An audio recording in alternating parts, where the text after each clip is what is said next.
What is a trailblazer? A vanguard? A pioneer? Or are they a pathfinder? Well, a trailblazer is all those things, and so much more. Welcome to Trailblazers Radio, a unique podcast platform that speaks on a multitude of subjects. Our goal is to educate, edify, and entertain. We are unafraid to open those closeted doors, and no matter what, we tell it like it is. Period. Like and follow us on all social media platforms, and listen to our audio podcast on Spotify, Apple Podcasts, iHeartRadio, and more. Tune in, kick back, and vibe out with us.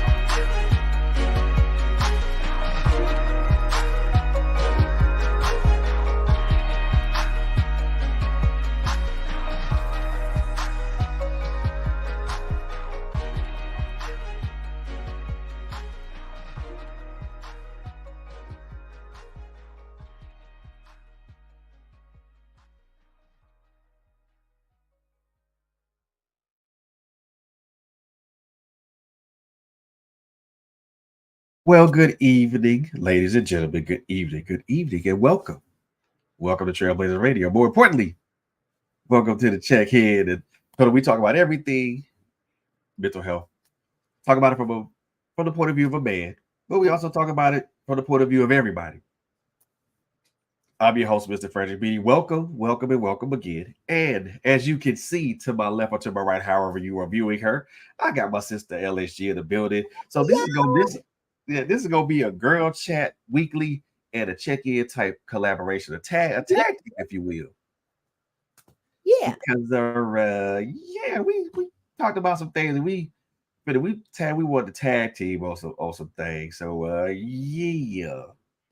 So with all that, before we even jump into this subject, man, before we even get into anywhere, man, I want to just first and foremost tell everybody thank you so very much for your listenership and your viewership. It means so very much to us, man. We appreciate it. We appreciate it.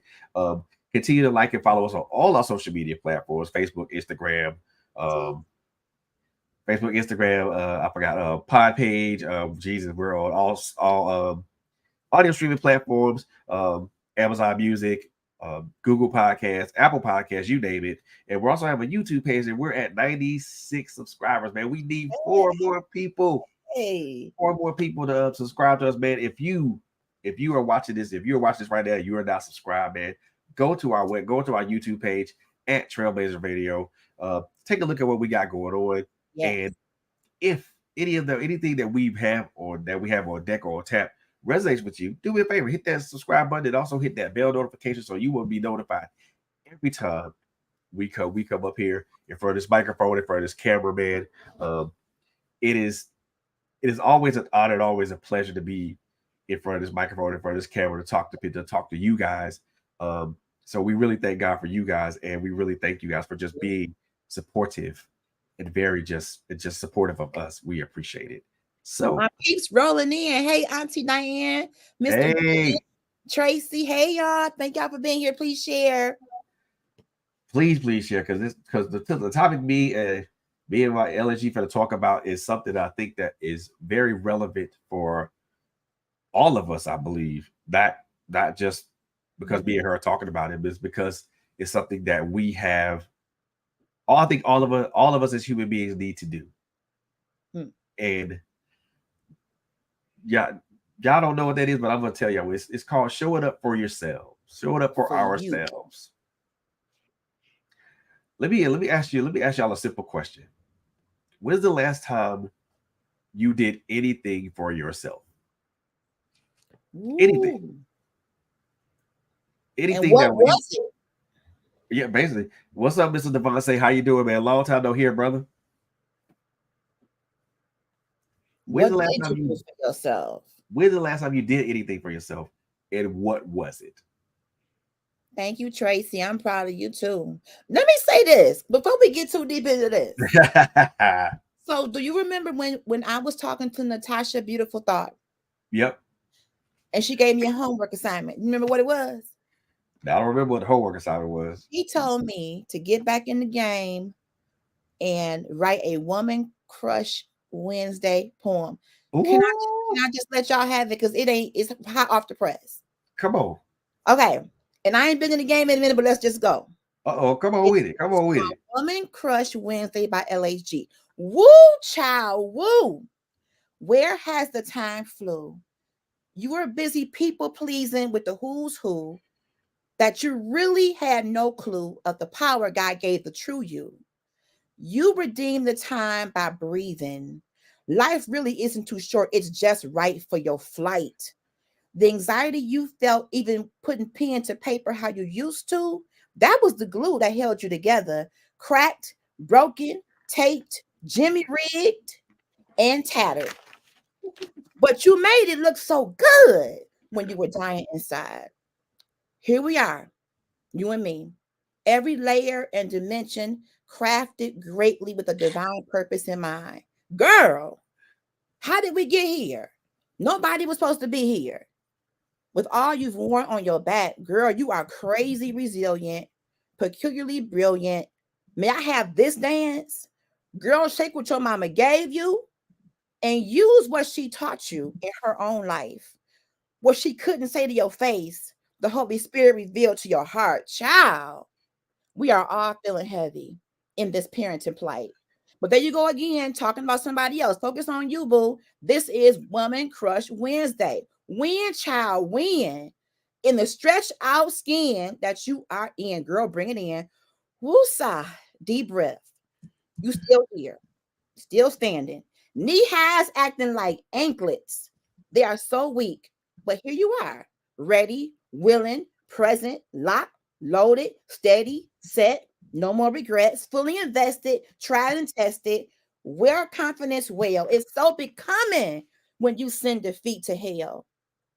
Still in this moment, boldly declare, yes, I will. Woman, you crush everything in your own way.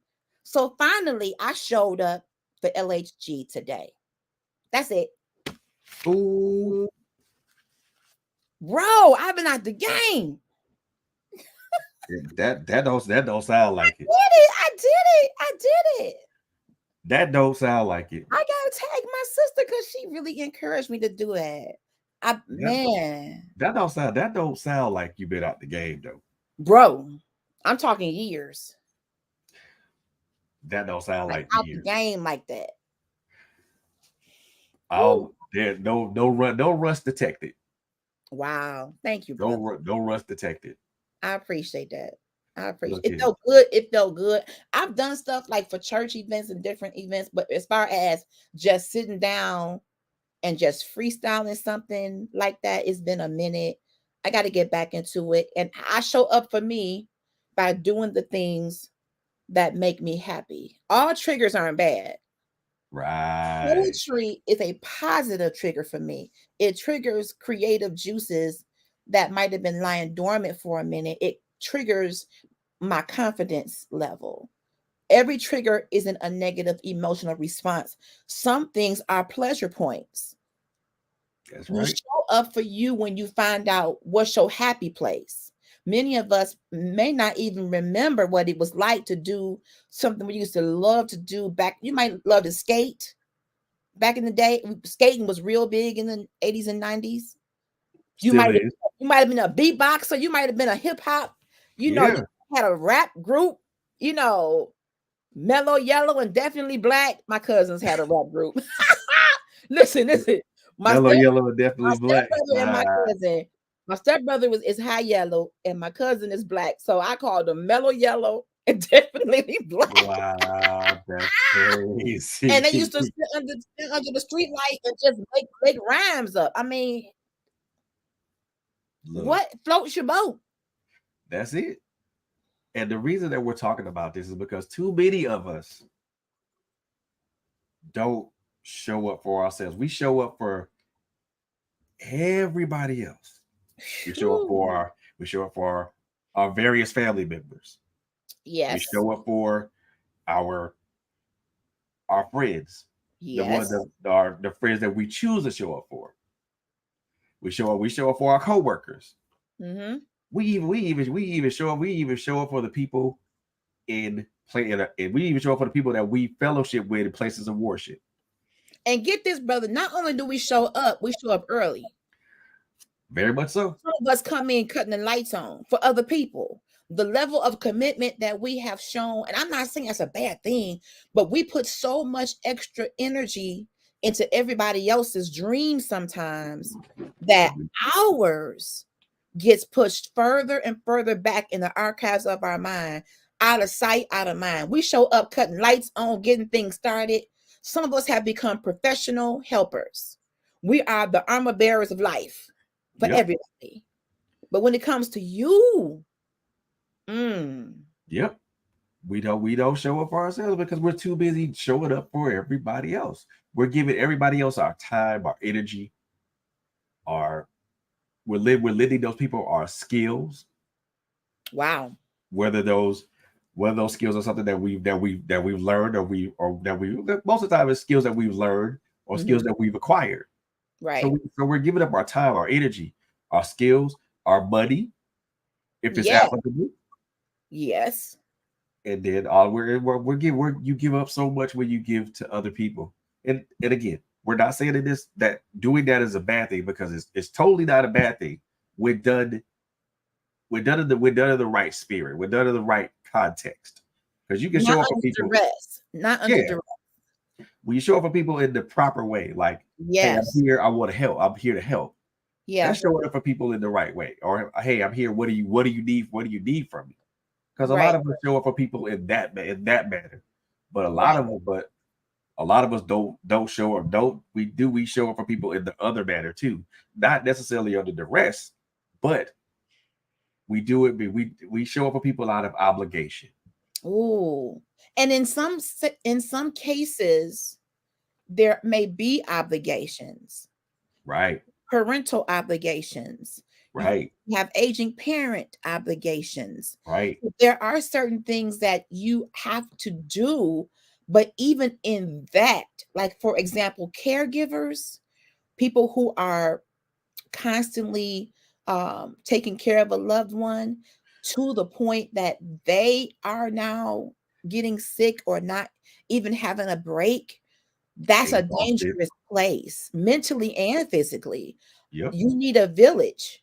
I mean, if do. you're in a family where you're the only one taking care of mama, but you got 18 siblings. Something right with that. Something not right with that. No, it's not right.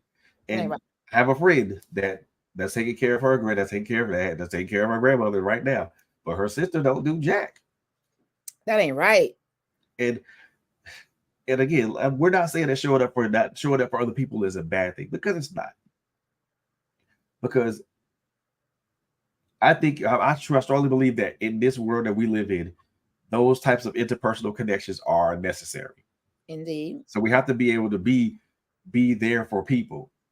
But what happens when we're there for people so much that when it's time for us to relax, release, and replenish, and restore and renew, we can't do it. And we don't have the energy or the inclination or the motivation to do it. When you show up for people all the time, I'm wondering, and I'm going on a limb here. What are you doing for their own skill? Are you crippling them at times? Are there cases where you show up so much, you save the day, you Captain Save America every day? What does that do for the muscles that make them want to say, I can do it this time? That's a good question. And the answer would depend largely on the person that you ask that question to. So the answer is not going to be, you won't get the same answer every time. So the answer is very, very subjective. If you ask me that question, my answer is going to be, well, if I show I've been here for you, but then and I've given you the tools to manage. But yet you're still yet you're still codependent on me. That Right. at times that can become an issue. That can And become a that can problem. happen in many different arenas. I can see that happening in a corporate sense, Right. where you're a leader and you have a person on your team that just they have to have you over them all the time. And at this point, you're like, well, I'll just do it. I'll just handle it. Exactly. Well, I mean, at some point, you need to let them fly and try it and maybe even mess up. yep. Let Let them them try make and the fail. mistake, right? And then say, well, I'm glad you at least tried.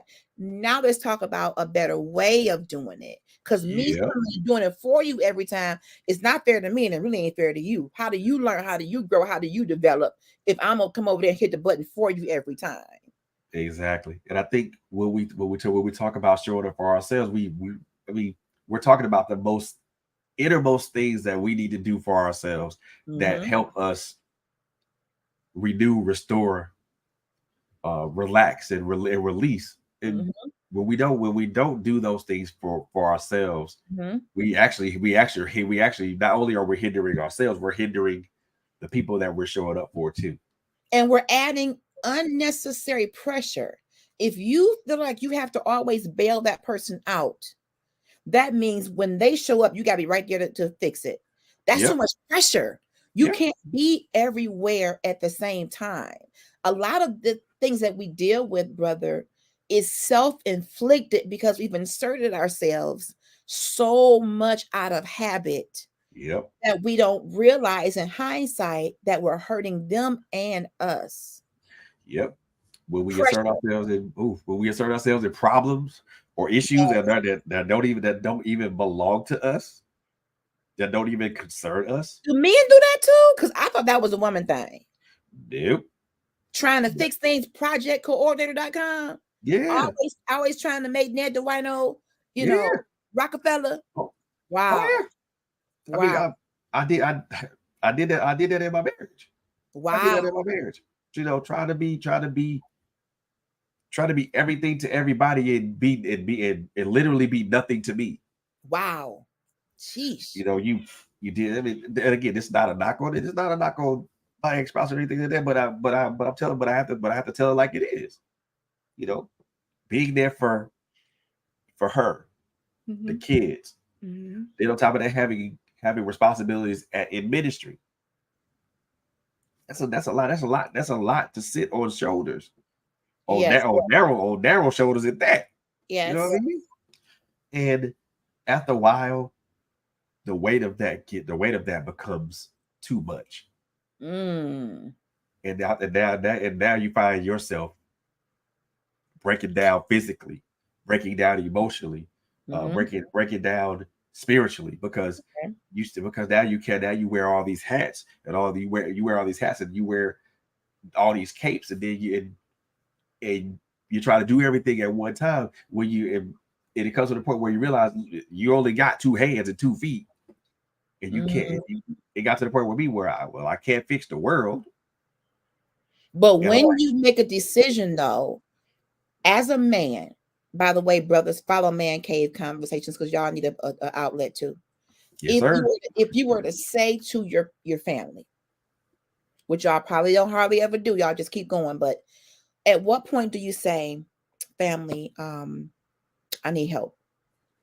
I've been We pulling don't. weight. I have been trying to be the best husband, best father, and I love y'all. I thank God for y'all, but I need to do this differently because I'm in a place where I'm fragile Uh huh. and I don't want to pull all the way back, but I need to start getting some more support from you in some way.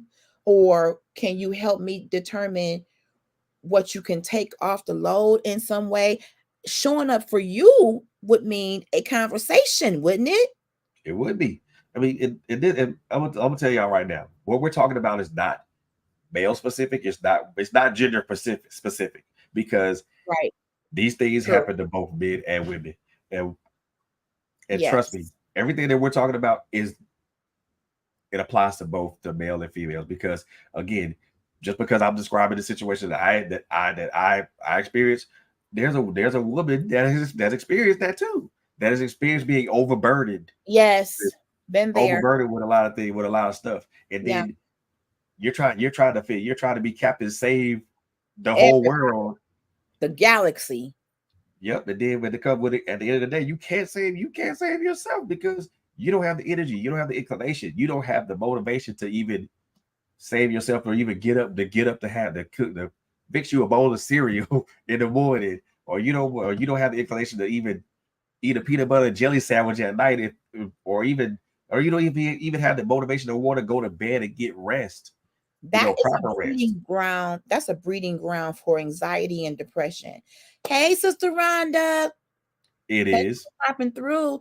If you are at a place that sounds like burnout, okay, and it can be very dangerous. And Yep, I feel as though if you don't say something, but you just start doing less, that can even be a trouble spot. it Because a can lot of be. times when you start putting yourself first, people start noticing you don't come early like you used to. You don't stay late like you used to. You don't pay all the bills like you used to. You don't show up to all the games like you used to. You don't Yep, do this. I mean, so it's almost as if a conversation should be had to say, listen, I'm just letting you know you're going to start seeing some changes. I did this at work. I was always the first to get there, the last to leave. I flipped it. I decided I'm going to have an 8-hour day. yep. So when I got ready to say goodbye, they said, where you What? going? I said, What? this is the thing. You never seen the back of me Exactly. because you always know me to be here. I want to introduce you to the rear side of LHG. This is going to be called goodbye. Yep. Don't call me in the car. I come in before y'all. Why am I leaving after y'all? Exactly. Okay, this is me. You see the front of this right here? Guess what? You're gonna see See? the back of this. Exactly. So when you start doing that, be prepared because some of us have taught people that we are invincible and we're not. So when you Ooh, start realizing that that was a lie to begin with, and you start taking your lunch, hello, somebody, yep. getting up out that seat and taking a break, hello, somebody, because you are entitled to that per the labor laws of this particular country. Yep. Okay. No matter what kind of job you do, I don't care how busy you are, you need to disconnect from some at some point. I didn't do it and I regret it now. Yep. I did not do that and I'm in therapy now. Exactly. And if I did eat, I was at my desk, I'm moving, I'm typing and I'm eating. I don't want to bother you while you're eating. Then don't. Then don't. And the thing about it is, that when we do stuff like that, it's called we doing what's called a working lunch, Right. and But it ain't fair. yeah, and taking the lunches and breaks are supposed to be those times where you disconnect and It's remove yourself bad. from that. It's a You know, reset. It's yeah, a reset. Otherwise, you are at that desk 7 a.m. to 7 p.m. yeah. When I start getting to know the cleaning crew that Oh clean at man, night, that's when people were like, we're not supposed to know you, ma'am. nope. You You know ain't us, supposed to be you know us here. facts. We over here just kicking it and talking and he on. But when you do that, when you make up in your mind, whether it's in a relationship or in a corporate setting or in business, to show up for you, be prepared for the fallout. Oh yes. Because Oh yeah. people have to now get unaccustomed to you being there all the time. And they're going to have an attitude in most cases. Oh yeah. Let them, because now you They're have not to gonna like it. program them. They're not gonna like it. Minister Rhonda, I'm telling you, when you start to finally say, I deserve a break, I deserve a lunch, I deserve to reward myself, I'm taking every paid day off that you give me, dear company, because now they slick. They used to have it where PTO or vacation time and being sick time was different. Now it's Right. all one. It's all one bundle. So take all of it. Exactly. When January 1 hit and they give you 140 hours, go in and put a week here, a week there. Listen, and Take it. take your computer. Don't do that. I'm telling y'all from experience, and my husband can attest for that. We would go up to our favorite place, and I would sneak my laptop. Because that time of the year that I would go on vacation, the first of the year was always my time. Everybody's coming back from Christmas vacation. I'm going on vacation. But it Right. was performance review time. So we had to have a deadline to get all these reviews done. You got 10, 15 people. So I'm up in vacation mode with my laptop working. That's not vacation. Oh, look, one thing you mentioned, you brought up a great point. So one of the things that's showing up for yourself is do not take work with you. Don't do it. Unless you're a CEO and you have to, and even then, a CEO has delegates. Yep, people he can give those jobs to. Yes. But if you do not bring work with you. Don't bring it home. Unless you have a job that requires you to look at things at home, don't do it. Don't bring your work home. Let's stay there for a minute. I don't believe that these jobs should require that. There should be people in place that when LHG goes on vacation, unless the company is underwater or something catastrophic, there's people in place to handle whatever she would have handled. So showing up for you might mean preparing someone to do things while you're away, because some of us don't trust other people to do our work. Showing up for you might mean you got to trust somebody, train somebody, prepare somebody to be your backup. It shouldn't be a point where you out of town and your phone is off the hook. Every time me and my husband would try to do a little getaway, I would get a phone call. Oh Lord, weather is bad. Call your teams. Do this. No, if I'm out of town or on vacation, who's my backup? I'm like, man, and he would get upset, and I can't blame him. Like, I'm trying to get you away, but you going right back. Going right back. So I'm in work mode. My whole spirit is killed. My vibe is killed. And I'm salary, so I ain't getting no extra. Let's be very clear. No overtime, none of that. But it's not overtime when you're salary. Nope. They just straight paying you. Man. Let's see. And you look, bringing your work home and then trying to look. But that's why I didn't like working from home, because when the computer comes home, it stayed on too long. Yep. I would dream about stuff. Oh, did I do that? Let me get up and go and log on. It's 2 a.m. Let me make sure I sent that email. Let me make sure I did that. But I didn't like hell no. Not doing that. I was in the office. Nope. I don't want to work at home. Nope. See, the thing of it is when we bring our work home, that takes away time from you, and it also takes away time for the people that love and care about you, who want to spend quality time with you. Yes. Of that nature.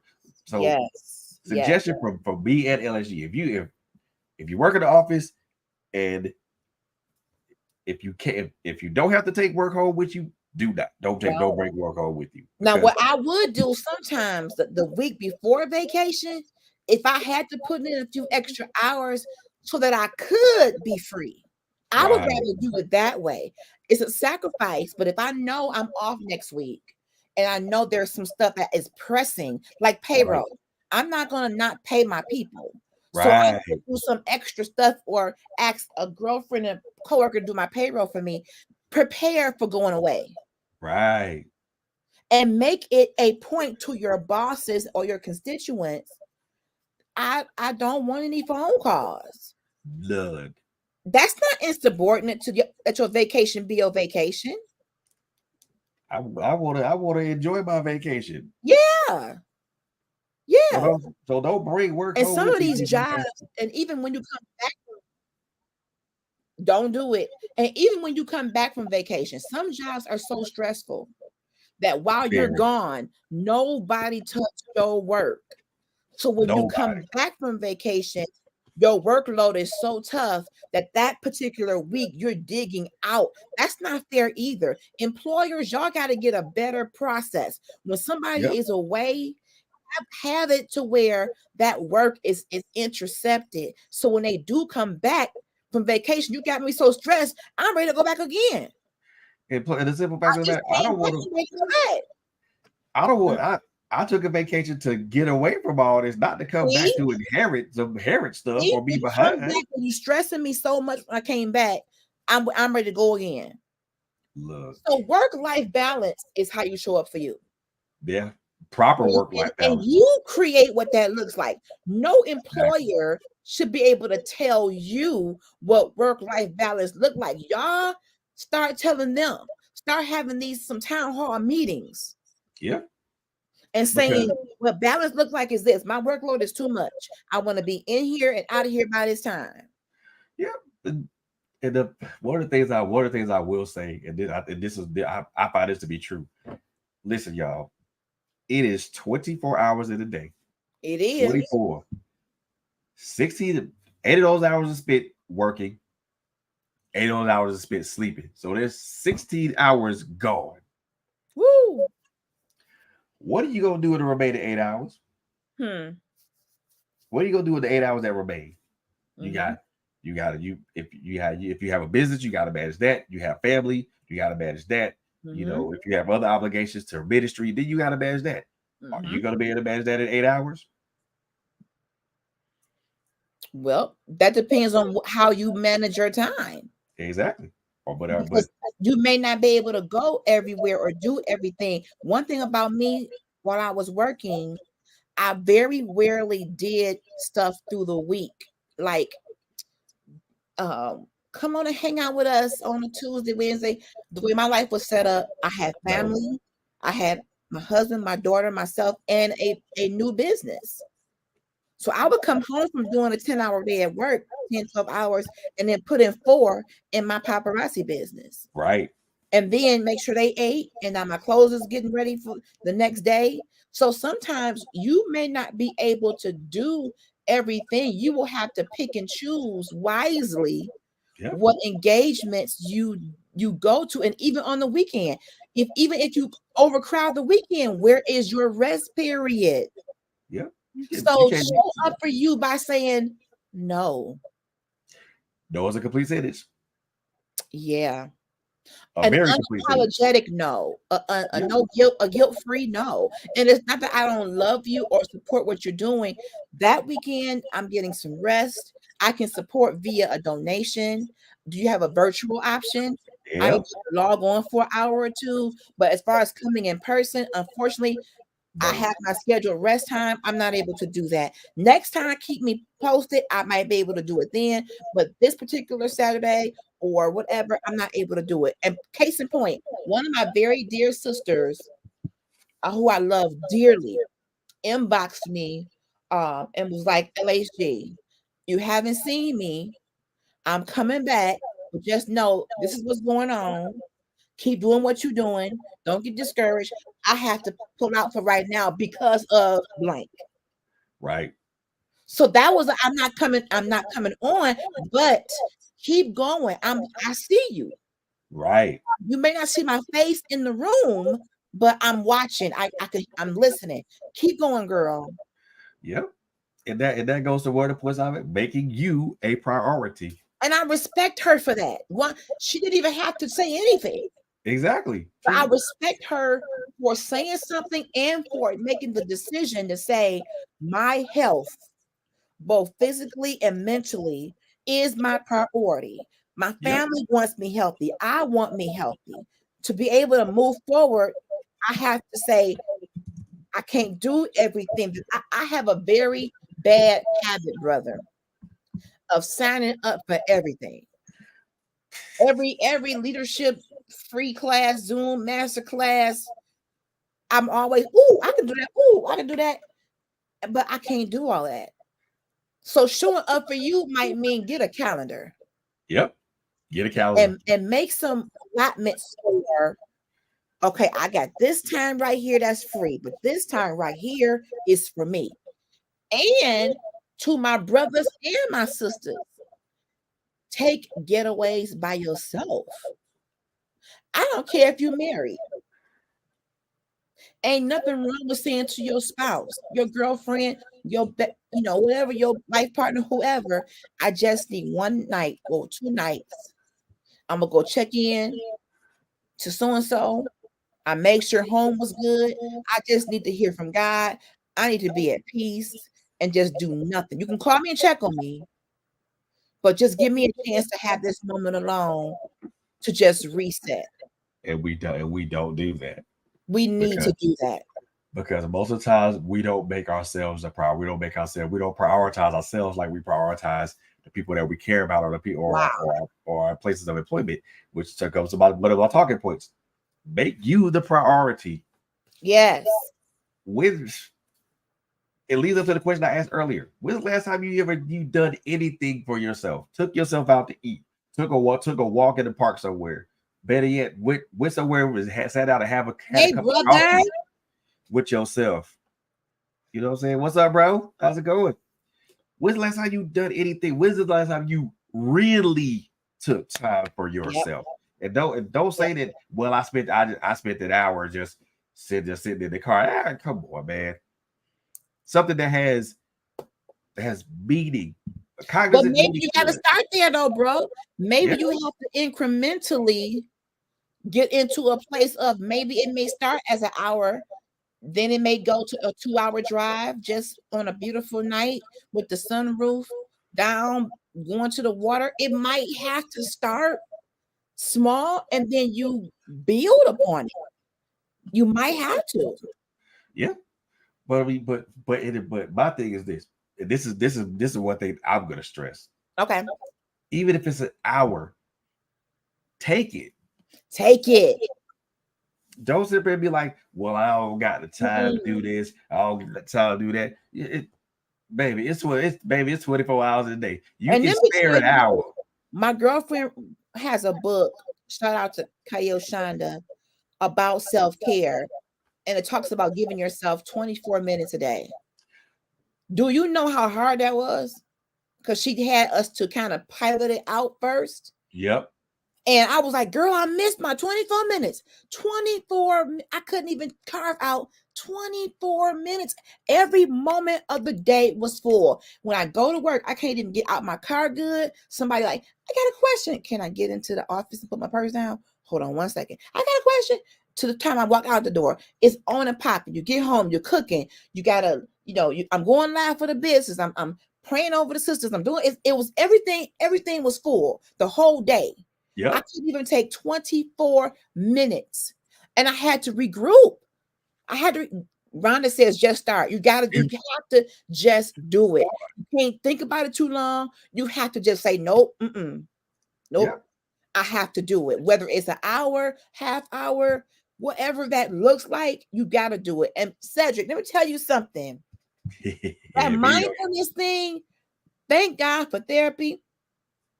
I never knew what mindfulness was, or even just, and it's so simple. I started opening up my front door to listen to the sounds of the morning, the birds, the leaves, and I would take my chair and put it on I didn't really have a porch per se. I would take my chair and put it on the little landing and just sit there and take deep breaths. That's another thing. It has been proven with scientific data that our breathing is shallow. We're not even breathing deeply enough. YouTube box breathing. The reason why some of us get anxious and have headaches and have these moments of so just tension, part of it is is our breathing isn't going deep enough. It's super shallow. When I get scared, my breathing gets shallow. When I get overwhelmed, my breathing gets shallow. Just having meditation. Now be careful with that. I know some of y'all Christians don't like the word meditation. I ain't talking about worshiping no devil. Nothing. I'm just saying sitting still, whether you have worship music playing, whether you have something soft playing, it's a bringing it in moment where you're breathing deeply and you're not distracted by so much. And even in the meditation part, I was still doing work. I'm supposed to be meditating, Lord Jesus. But that come to tell you we got too much going on. Yep. and again, for us to be busy and busy like that, Yes, we're, brother. it help. We're not supposed to be so overburdened with stuff like that. We look we overburden ourselves because we choose to do so. And you can't even do what brother says. You can't even focus and be in the moment because your mind is 3 hours away. Yep. That is dangerous. When you can't even carve out enough time to sit still. And let me tell you this, even in that hour that you're in your car, phone just steady ringing. Don't answer it unless they say 911, because that's not even a private time when your phone keep jumping. Right. That phone, I mean, just look at it and be like, oh, This is my hour. And This is even my on top of that, the other thing that I do, find the peak time for you to where you're gonna be able to have that hour to do or whatever time you allot for yourself to do what it is. For me, my best peak time is usually because right now I'm not working. It's usually somewhere around 1, 2 o'clock, or sometime around 3 or so. That's what I do. My peak time is when I go downstairs, and it's me, my boxing gloves, those 4 bags. Yes, sis. Put that phone on do not disturb. I've done that at night because I don't know. Let me say this, and no offense to anybody out there in the world, but y'all don't sleep. My phone is dinging and pinging and blinging at 2, 3 in the morning. Girl, this and this. Child, it's 2 in the morning. Why are we having this discussion at 2 in the morning? Clearly, America, we're not sleeping. Can we talk about guilty? I'm guilty of that too. In the morning, please? But I do that too. If I wake up at 3 in the morning, I'm just gonna be honest. It's me too. I'm gonna go on my phone and see who responded to my jury post. Oh, I made some money, and thank you for your purchase. I'm guilty of it too. Right. And what happens is when you pick that phone up, y'all, the blue light from the phone makes you not be able to fall back to sleep. My therapist told me, don't even put the phone in your room at night. Charge it up in another room. Now, mind you, some of us got parents, kids. I know that's hard to do. Right. But she suggested, if you can't do this, to not even put it in the bed. That way it's not even there. Your bedroom shouldn't even have a dang on TV in it. Oops. That's what she said. Oops. The bedroom is supposed to be for rest. I'm just saying what my therapist told me. Rhonda said, I put it on do not disturb because my husband will grab my phone and turn. Minister Rhonda, thank God for your husband. Evidently, you need to just have a moment. We have gotten so tied to these devices. Yep, but devices, but also we're also tethered to each other. Wow. We're tethered to the responsibilities that we have towards each other. Wow. Yeah. We're tethered to ministry. We're tethered to the friendships. Now, I'm not saying tethered in a bad way. Okay. But what I mean by tethered, but I will say this as a disclaimer: we are tethered to something. True. Each and every last one of us, whether we're tethered to our husbands or wives or our friends and stuff like that. So I mean, we're tethered to people. We're tethered to other people. We're tethered to responsibilities of ministry. We're tethered to the responsibilities of being a friend or a husband or a wife. Mr. Absent said, "We so attached, we don't even know people's phone number." I don't know. Bruh. I just my child's phone number. That's the gospel truth. I don't know people's number. If my phone went dead, I had to go to a payphone, if that exists anymore, I wouldn't know how to call y'all. You know what? Funny story. Payphones do exist. I was in California when I went to see my daughter get married. Where? San Diego, California. Payphone. I saw some payphones. They still exist. Ooh, they still exist. Keep them quarters in. Them quarters. Look here. If that's a good question to ask. That's a good question to ask yourself. If your phone died and you had to make a phone call, Oh, no phone numbers. Would a, Dang. would you be able to go to a payphone and make a phone call to somebody that was important to you? Wow. We are Guarantee anchored you. to something, brother. We anchored to a whole lot of stuff. Somebody got you anchored. Yep, I guarantee you, if you did that, you wouldn't be able to go to a payphone and make a phone call to nobody. You'd be 911. like, That's it. you'd be like, you looking at a payphone, I don't know what to do. I don't know the number. I don't know the number. Exactly. We have And we're become accustomed to these contacts and the yeah, push of a button or just say, call this person, call that person. That's crazy. and Mr. Absent said he know his mama number and his wife number. Well, that's good that you know somebody number. well, there you go. I mean, sometimes those should be the only two. Sometimes you should have two numbers that you know right off the top of your head Yep. that you could call Mm-hmm. and stuff like that. She said, Ron, "I got you got a telephone book. You know, you smart. You smart. yeah, there you go. Smart, Minister Rhonda. We need to go back and make sure we have a Rolodex. Rolodex. Get you a phone. Get you one of them. Get you the yellow pages. Listen, what happened to the yellow and white pages? They it's online now. Payphones in Cali, bro. Yeah, they still exist. I told you they still Detroit, exist. Michigan area. I ain't seen not one. Because then if you do have a payphone, somebody gonna try to make it a little house, a little tiny house, and put some blinds up in it. Let me tell you something. Payphones do exist in Cali. I promise you they do. And just on a whim, I just picked it up and I actually put a cord in and called my number and it rung. I'm like, what? Yeah, I'm like, okay. Paper and pen still work, and the way technology can be fickle sometimes. We need to make sure as a fail safe that we have a good old.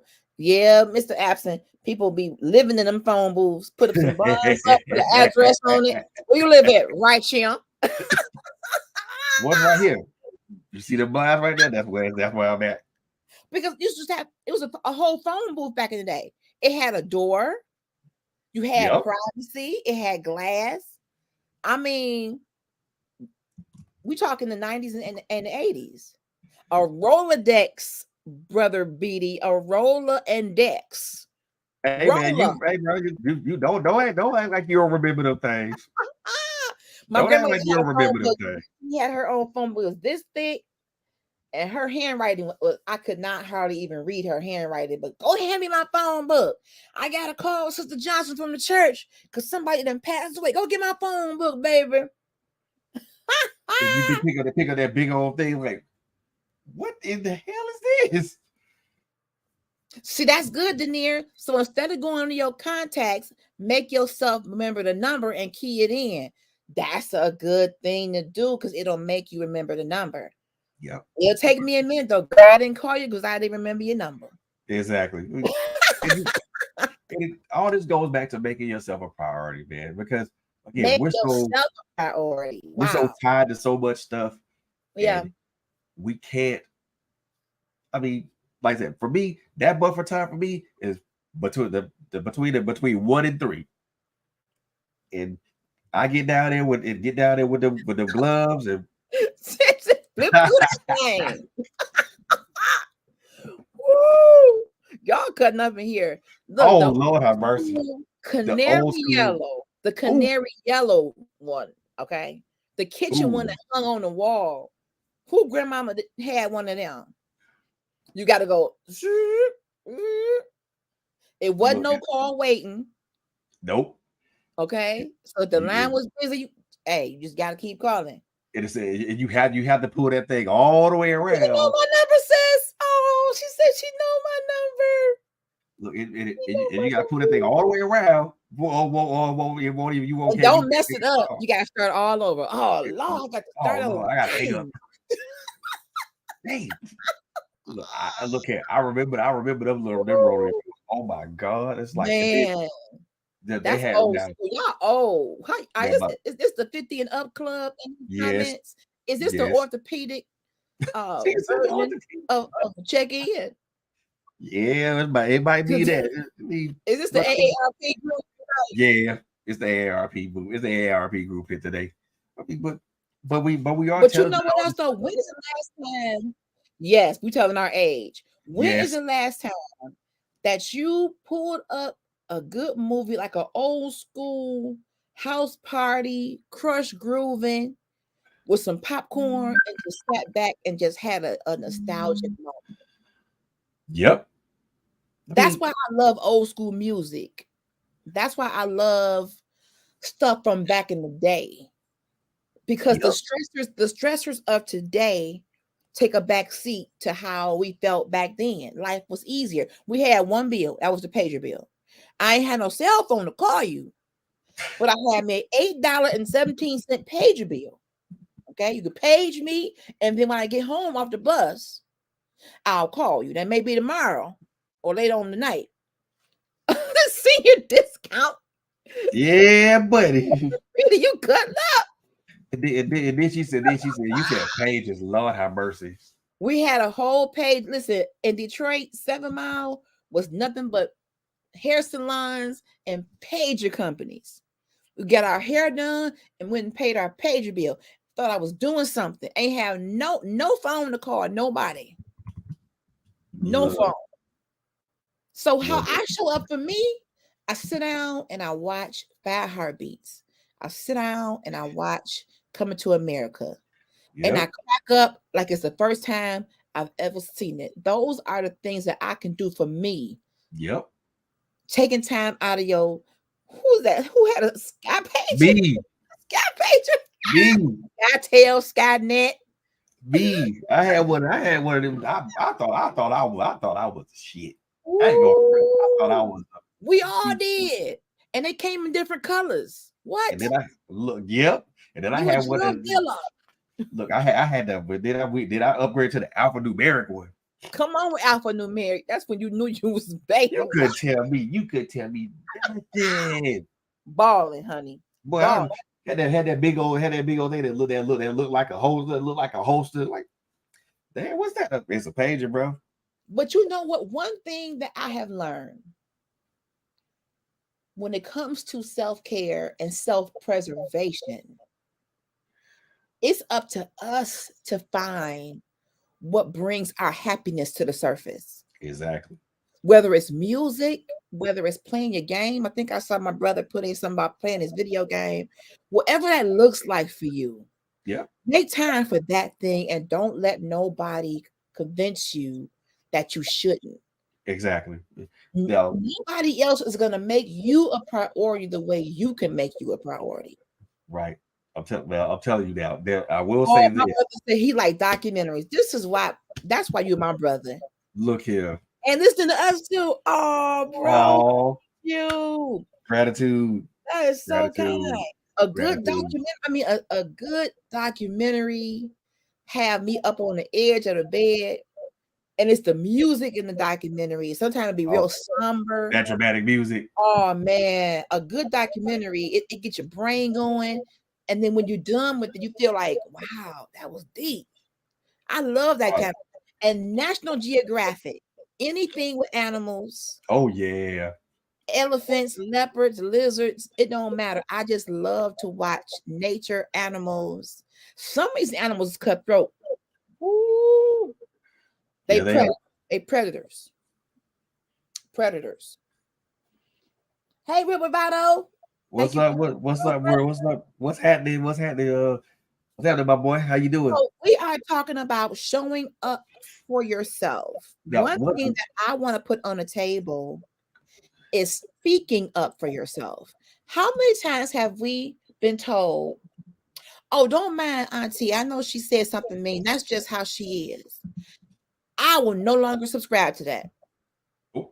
If somebody says something to me, I don't care how old you are or who you are, and it's a direct insult. Yes, National Geographic, bro. Yes, sir. That National Geographic will get you right.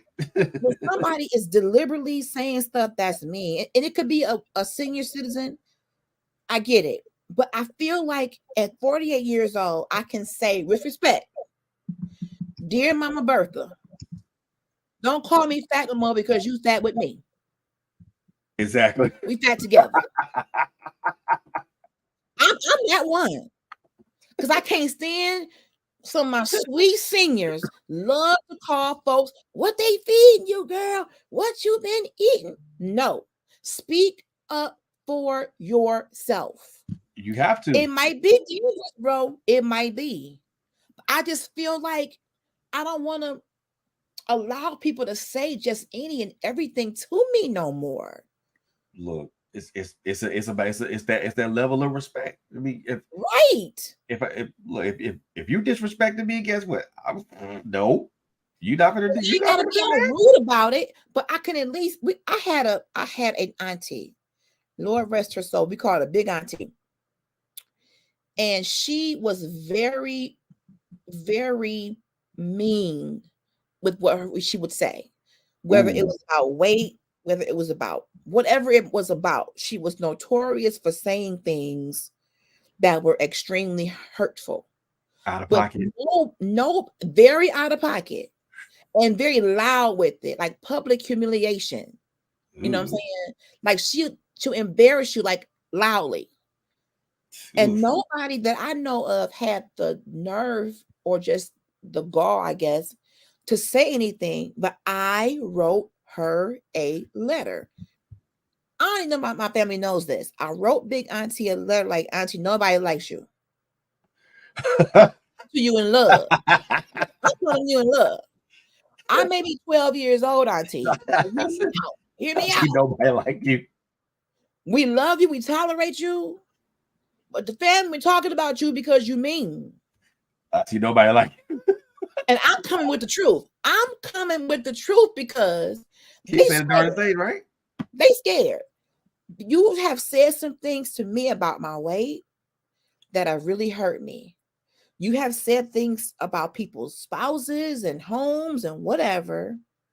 And I feel as a woman of God that that's not the best representation of Christ. Oh, bro, I did say that. I wrote it in the letter. Auntie, don't nobody like you. I am out of love, not like, but out of love for you. I am coming with the truth. Look, Mr. Abston. That's how you're so fat. You're getting so big. Girl, you ain't gonna be able to walk. Girl, you just job of the hut. What's going on with you? And the thing about it is they don't realize that is very, very. Why don't they realize that? Why? It is hurtful. You calling me fat? Look, you calling me fat? Like I don't damn know that myself. And if it wasn't fat, it was the dark skin. Girl, I don't know that myself. I look in the mirror every day. You've been in the sun so much, girl, you can't get no blacker. Who says that about people? Hey, church boy, my brother is in the house. Listen, but Brother Beatty, I was trying to say to my auntie, nobody is having this discussion with you, but they're having it with each other. Now, fast forward, she had no biological children, but she had what she called spiritual children. Right. But the spiritual kids got offended so much that when she got sick on her deathbed, none of them showed up because she had hurt them. That's what happens. So I would rather say to you now while you're alive, Auntie, nobody like you. Nobody likes you. I love you. I want to fix this so that when the Lord calls you home on that sweet by and by, you don't die alone. Yeah, she died alone. It was one person by her side when she died, and that was my mama. My mama. My mama had issues with her because she had treated my grandmother, her sister, very badly. I put that in the letter. The reason why mama don't like you is you treated her mama, my grandmother, badly. Horribly. And I spelled it out. Bullet number 1. Why is it that when y'all going to get y'all free government cheese, you charging my grandmother $20, but you going to the same place anyway? Make it make sense, Big Auntie. I got questions. And it's funny that when we are truthful with people, and we tell folks what it is, we tell folks what it is, they get mad, they get offended, they get in their feelings. But I want us to normalize being honest with our family members. I don't want to hear she just girl don't pay her no mind. Don't pay her no mind. Girl. No, I did pay her some mind and it hurt. I did pay her some mind. It hurt. I'm already getting bullied in school about being fat. I shouldn't have to come to the family reunion and get the same treatment. What they do that? Let me tell you something. And I hate that. And I don't like that. I'm already being tormented at school for. See? My family is supposed to be my support when the world might be antagonizing me. You're supposed to be my elder, a person who loves me. Right. Now, if you feel I am getting dangerously obese, okay, if you coming to me from a place of care, then you can say privately, I'm concerned, Latanya. But you can't do that when you in a size 8X. Not out loud. You can't do that me when you a size 8X. You can't do that. Out, man. Not out loud. Not out loud. It's like you said, it's bad enough I'm being bullied and tormented in school. Right. And I gotta come home or come to go to family members' places of residence. And yes. And then y'all gonna come at me foul. See? And it's the same thing. See, we didn't have social media back then. But I see stuff on social media now between families that's being said. An auntie is mad at a niece or a mama mad at a daughter. And now they putting it on the books. Man, y'all squash that. To see. Y'all squash that. Y'all look. No offense, y'all squash that shit privately. Y'all squash that privately. For me, I show up for me because I speak up for me. Yep. And it may not be comfortable to do it. Yep. But I'm going to speak up for myself because I need you to know how you make me feel. Exactly. And I'm telling you why folks don't want to be bothered with you. Yep. Okay? Exactly. I'm that one that's going to tell you out of love, I don't like you, but I love you. I would like to like you. And here is the family. Here is the minutes from the meeting. The family meeting was about you, and I'm coming to you with the minutes. Because you were on the agenda. Agenda item number 1. Auntie has lost her mind. That's it, bro. You my family. You my blood. Yep. So when I come around you, I'm expecting you to love me. And even if you are concerned about my health or whatever, there's a way to express that where you don't break my soul. But when we say these things, we don't consider that. We don't consider the damage that it does when those words are released. The words are already been gone. The words already left your mouth. And when you allow them to do that, your silence is agreement. Exactly. That's how I feel about it. If you're gonna let it go, it's okay, baby. She don't mean it. Whether she mean it or not, it hurts. I don't want to go around her. Church boy said he has bitten his tongue so many times concerning family. I can't do no more biting. My tongue can't take no more biting. Church boy, I want people to know. Come on, this is enough. If I gotta bite my tongue, I ain't bite that. I'm not gonna bite it till it bleed. Right. Even in church, some church people, some of them old church mothers can say some stuff that's unruly and ungodly. And see what, and I really want to kind of address what Church Boy was saying. Mm-hmm. When you bite your tongue,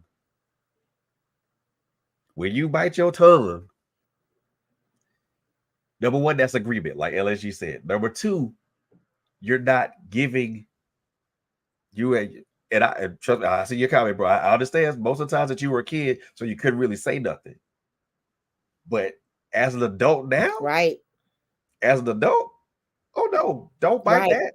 Do not bite, because I mean, people are gonna say what they gonna say, And the moment that you are silent and you don't say nothing, it's literally agreement. And as children in your formative years, and people say things to you about your appearance, or I had a discussion today with a friend of mine about something that his family member said to him over a number of years. We are the combination of our experiences from birth to present. That's it. So even though it could have happened so long ago, it could still be in your mind ruminating. It could still show up in how confident or lack of confidence, you are. It's not right. I just feel as though when you don't stand up for you, you give them permission to not stand up for you either. Be bold, not silent. I like that. I don't want to allow people to say stuff to me or do things to me that are insulting, and I accept that. That's not healthy. And then I may turn around and internalize that, and it shows up in other ways to other people. I want us to normalize saying what we mean in a respectful way. Meaning what we say. Who said it directly, one-on-one.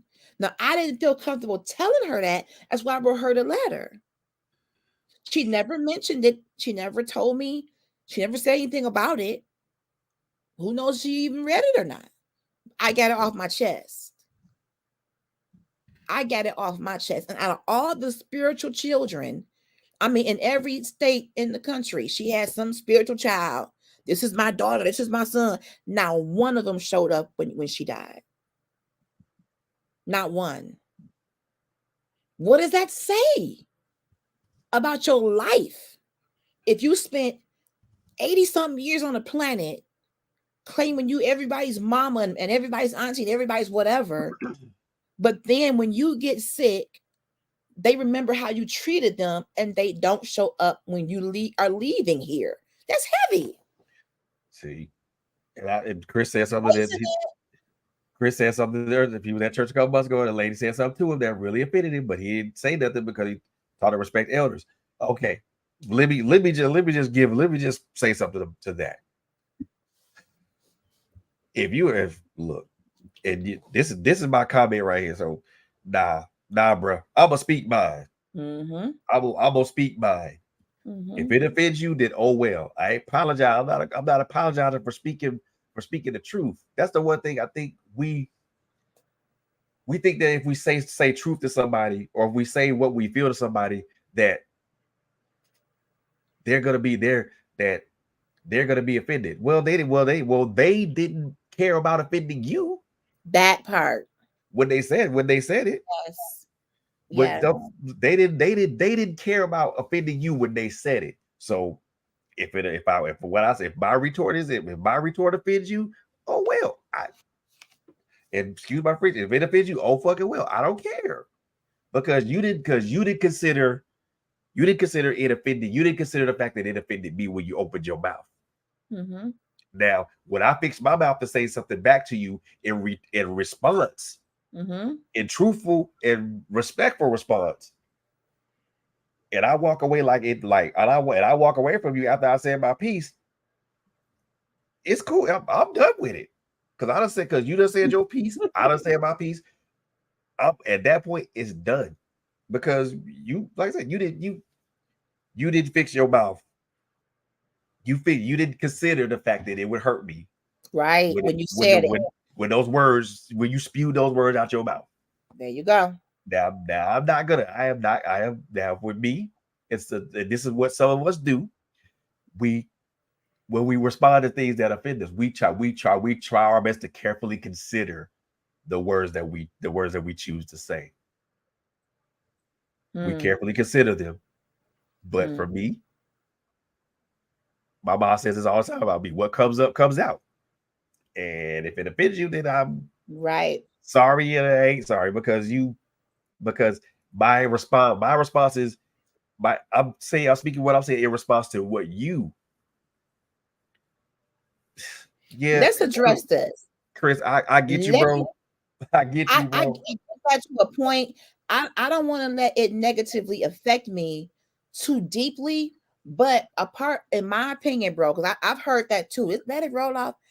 I feel as though my boundaries that I set for myself and for other people, you can't come at me like that. Nope. Don't say this crazy stuff to me, and I'm supposed to just sit there and just nod.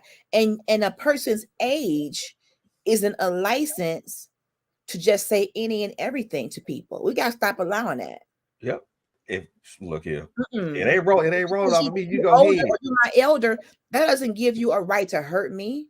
Nope. No. That don't give you free course to say what you want to say and to offend me and me not be affected by it or me not respond to it. And maybe because, and let me put this out there. Different generations are brought up different ways. Right. Maybe in the 20s and 30s, that's what they used to do. But I'm not rolling like that. You're not gonna be constantly. And I heard it said over the pulpit recently. A preacher at a church I went to called out one of the young people out of the audience, and over the mic, you got so big, you're so big, and not big as in growing up, big as in fat. What? And I cringed. Where they do that at? And I'm like, why would you? And for me, as a Where they do parent, that at, man? as a parent of that child, I would have had a meeting with that pastor. Embarrassed Don't you ever in your publicly life. humiliate my child, especially over this dang on mic. I don't think he meant it maliciously. I think it was supposed to be in jest. But what's funny is to you is not Ain't funny. funny. Nope. Now I understand what's in there saying tell the truth respectfully. But sometimes there are instances to where you cannot tell the truth respectfully, that you have to be disrespectful to somebody when you tell the truth. I mean, there's no shucking and jiving around that. You try to be respectful when you tell the truth to somebody, but sometimes you just have to tell them the truth disrespectfully. But sometimes they need to be told one good time. Yeah. Sometimes those kind of people need one good, very spirited, passionate conversation. Like, looky here. I'm about one more time to say XYZ to me, and I'm gonna let you have it. Now I didn't told this. I ain't gonna be too many of what you telling me. One night only. This is a one-time special, a blue light special of truth. Okay. You get this one pass. You get one pass. One. Church boy says, I was told to start speaking up, and it's not what you say, it's how you say it. I agree with that. I agree with you. Speaking up is how you show up for you. You deserve respect. Yep. I'm a big woman. If I walk into a restaurant and somebody's kids start snickering at me because of my size, I'm gonna say something. What's so funny? I'm a big black woman. What? Yep. What the business is? What's the problem? And like you said, I mean, most of the times, like speaking up for yourself is the best. Yeah. I mean, and that's my brother. That will be his reaction. But because when you don't say something, that person will keep doing it, and it'll get worse, and it'll go from generation to generation, and nobody will ever say, no, I'm not doing that. Yeah, but look here, my thing is like LHG, you get one pass. I'm gonna give you this pass. One. I'm gonna give you this bus pass. It's good for one transfer. Oh, one. It's good for one transfer. One. That's it. After that, you on your own. Because the minute you say something to me that I don't necessarily like, I mean, yeah, of course, that you give that person that one pass. Yes, you give them that pass out of respect for out of respect for that person who is a human being just like you. But next time, the pass expired, dude. You don't got on the bus. You done went to your one stop. You had your one transfer. One. Now at this point, all bets are off because Nope. I gave you your pass. You did not take the proper advantage of it. So now I gotta get you. And how you show up for you too. I don't care what you think of me no more. Nope. It's not my job to make you think a certain way about me or to please you or to make sure you're good with everything I say and do. I show up for me by being me unapologetically and realizing that I'm not for everybody. Everybody don't roll with LHG. I'm okay. I'm now becoming okay with that at 48. Ooh, girl, that I'm is not for everyone. you I'm better too loud. I'm too blunt.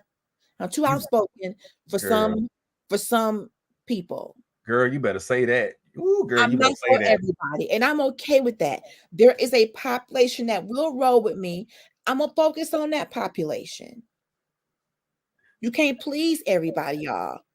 You'll die trying. Yeah, because You'll die trying. look here, I'm sorry, but look, that's so powerful right there. For you, just what you just said, most definitely got to let that breathe. I Look mean, at what your brother said. Come on, I, verbal artillery. look here. That is how both of us operate. Look, Hey, you want to get down? I can get down. But I tell people, you want to get down that way, we can get down. Just know that at the end of the day, you ain't got enough ammunition to deal with this. that said she'll cuss you out. Yeah. But I think we got to get back to respect. We got to get back to you don't get to just say any and everything that comes to mind. Where is the filter that says, how would this person take that? Keep that to yourself. Yep. Yes, you may see someone who looks different. They may be a large person, a very skinny person, maybe a very tall person, a very short person. They don't need you to walk up to them and remind them of how they look. Exactly. Because I don't need no reminder of what I look like. I look at myself in the mirror every day. Mm-hmm. And even children can be cruel. But parents, if you observe your child being cruel, check them before I do. Exactly. You best Check them because before I do. if I get a hold to it and it ain't gonna be nice. But that comes into how people are parenting. If parents are at home talking about people and the kids are hearing it, they may think that that's acceptable to say in public. Very much acceptable. It's not acceptable to do that. It's not acceptable. You're gonna get hurt. Man, look here. She said, I told her. You got to Sonette. Don't make me slap you. The word of God. I'm gonna pop you with the Bible. Yeah, Chris, I get you. You got to be careful because it is some folks out there. There is some parents out there that will clap you.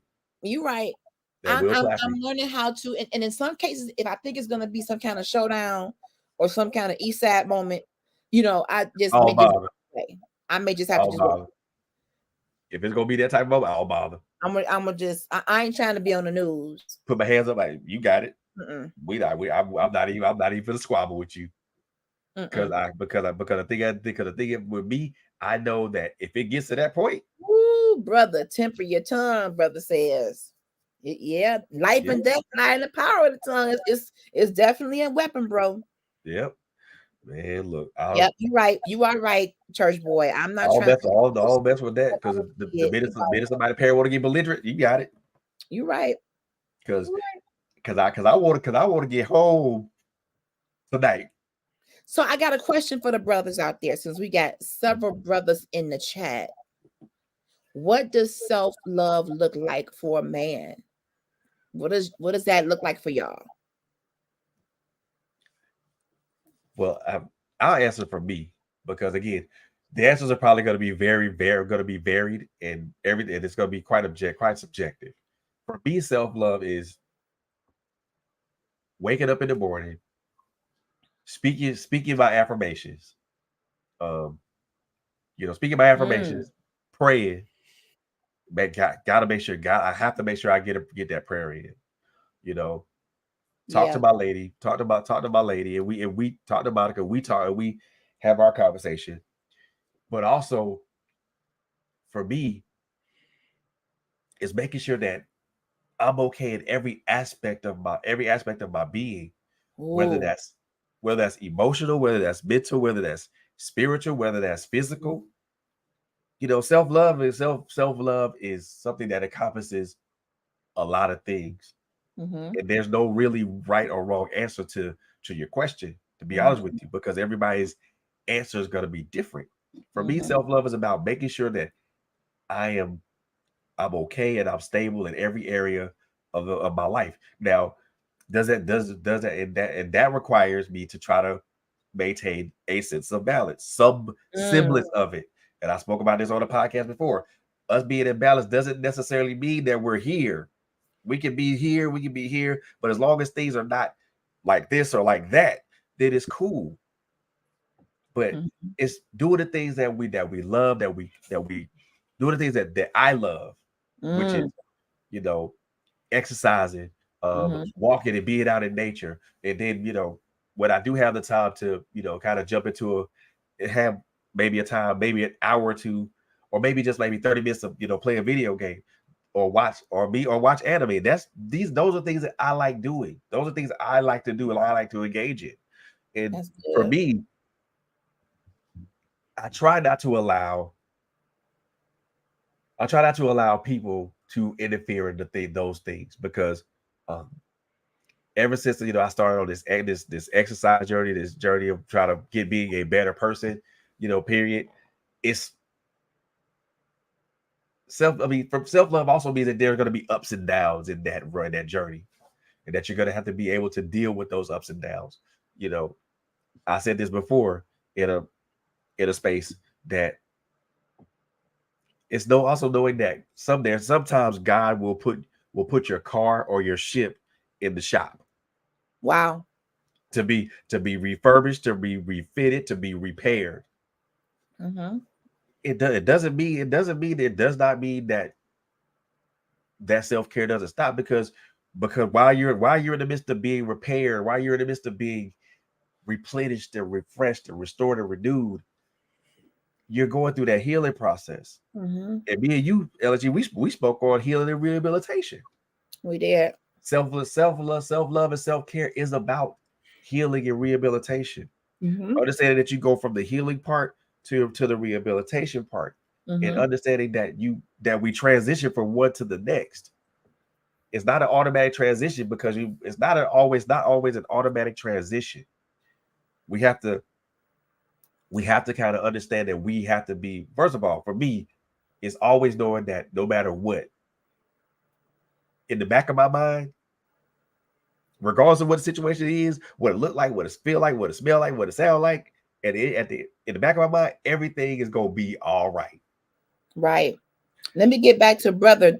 Now, brother Cedric, are you saying you like to do things for you? That's your form of self-love, bro? And Sinette said she had to be stopped by her aide in the store from hitting somebody with her scooter. Sinette, you and that scooter is lethal.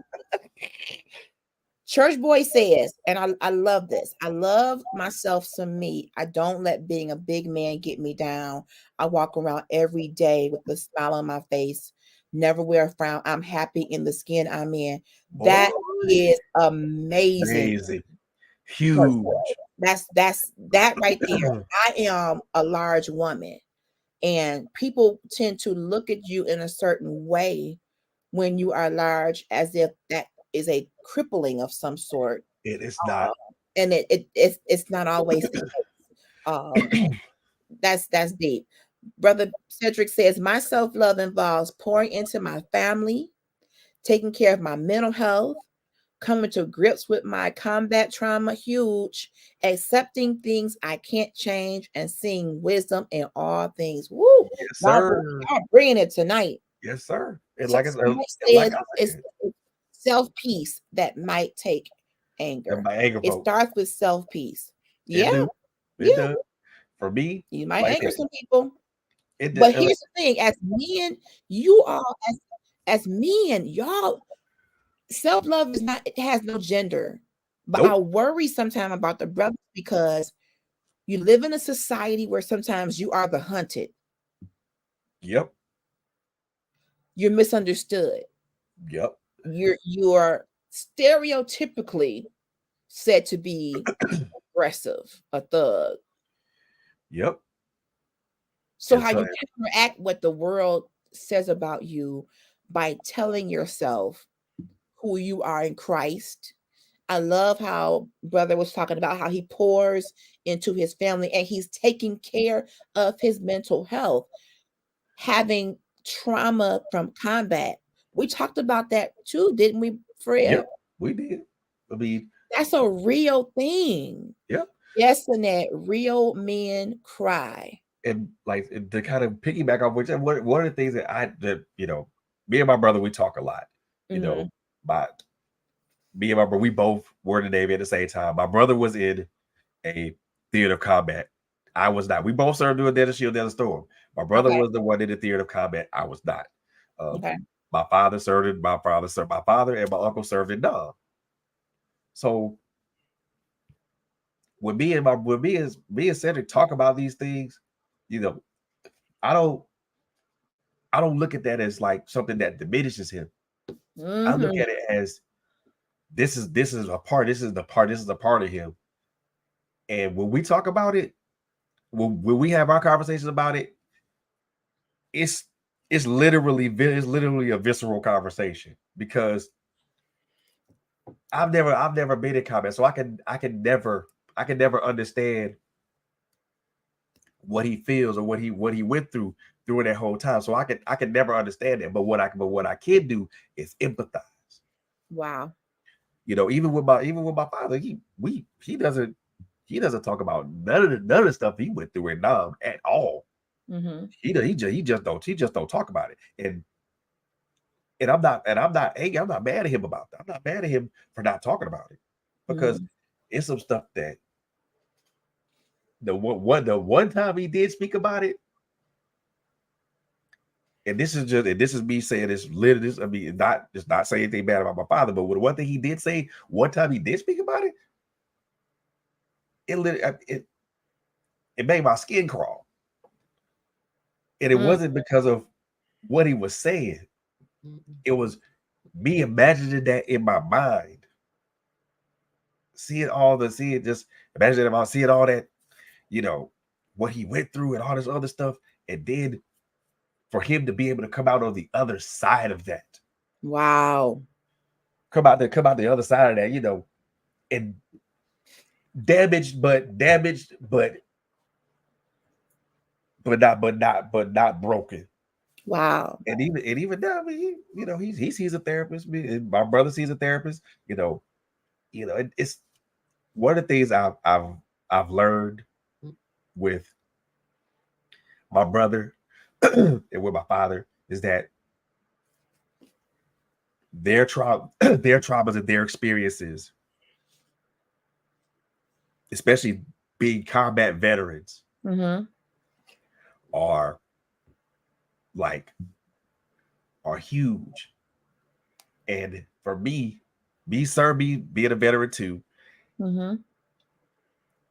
it's something that I most definitely empathize with, and it's something that I recognize.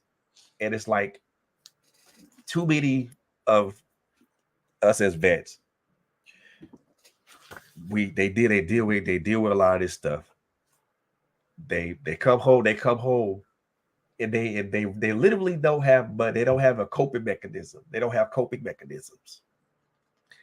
And they can't show up for themselves because they don't know how to. Wow. Because they don't know how to cope with all that.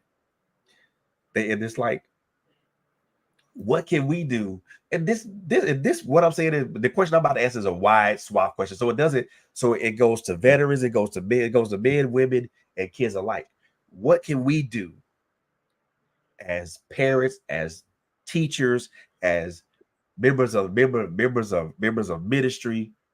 What can we do to encourage the people that we care about, the people that we love, the people that we want to see prosper in this world? What can we do to encourage them to to begin to show up for themselves. We can. Wow. What can we do to do that? We can give them the tools. We can give them the blueprint. Mm-hmm. We can lead them to water, but it's up to them. It's ultimately it's up for them to decide if they want to drink from the river. Let's address these two comments from brother. First, he said, too many of us have turned To drink, drug, and Lord knows what. Yep. And then he said, dude, war is ugly. You see the worst in humanity, but you're tested to try to see the best in it, despite of what you've experienced.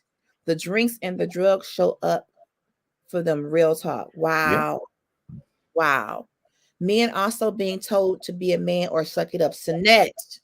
So tired of hearing that. So sick of that. I'm so tired of hearing that. You a man. You supposed to be. What? You're a human being.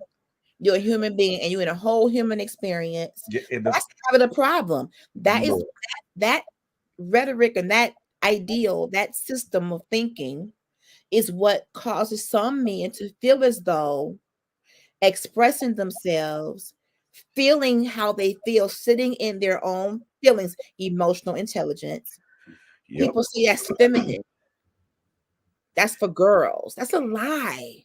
That's why people, many From of the us, pits of hell. Nah, that's wrong. Stop doing that. Even as you raise children, stop raising a little boy that got hurt on a bike. Get up. Don't you cry.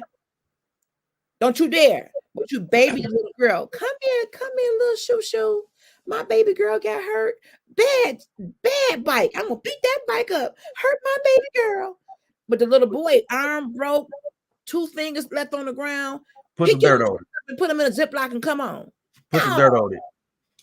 No.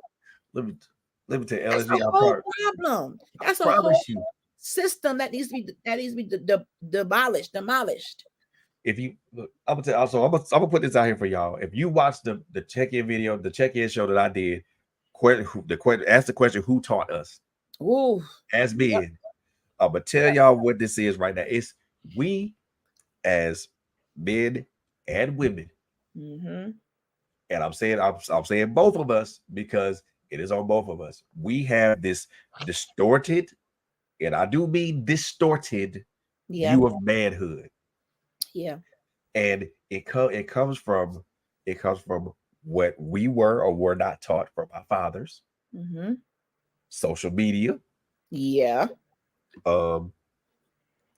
Also what we've experienced as men.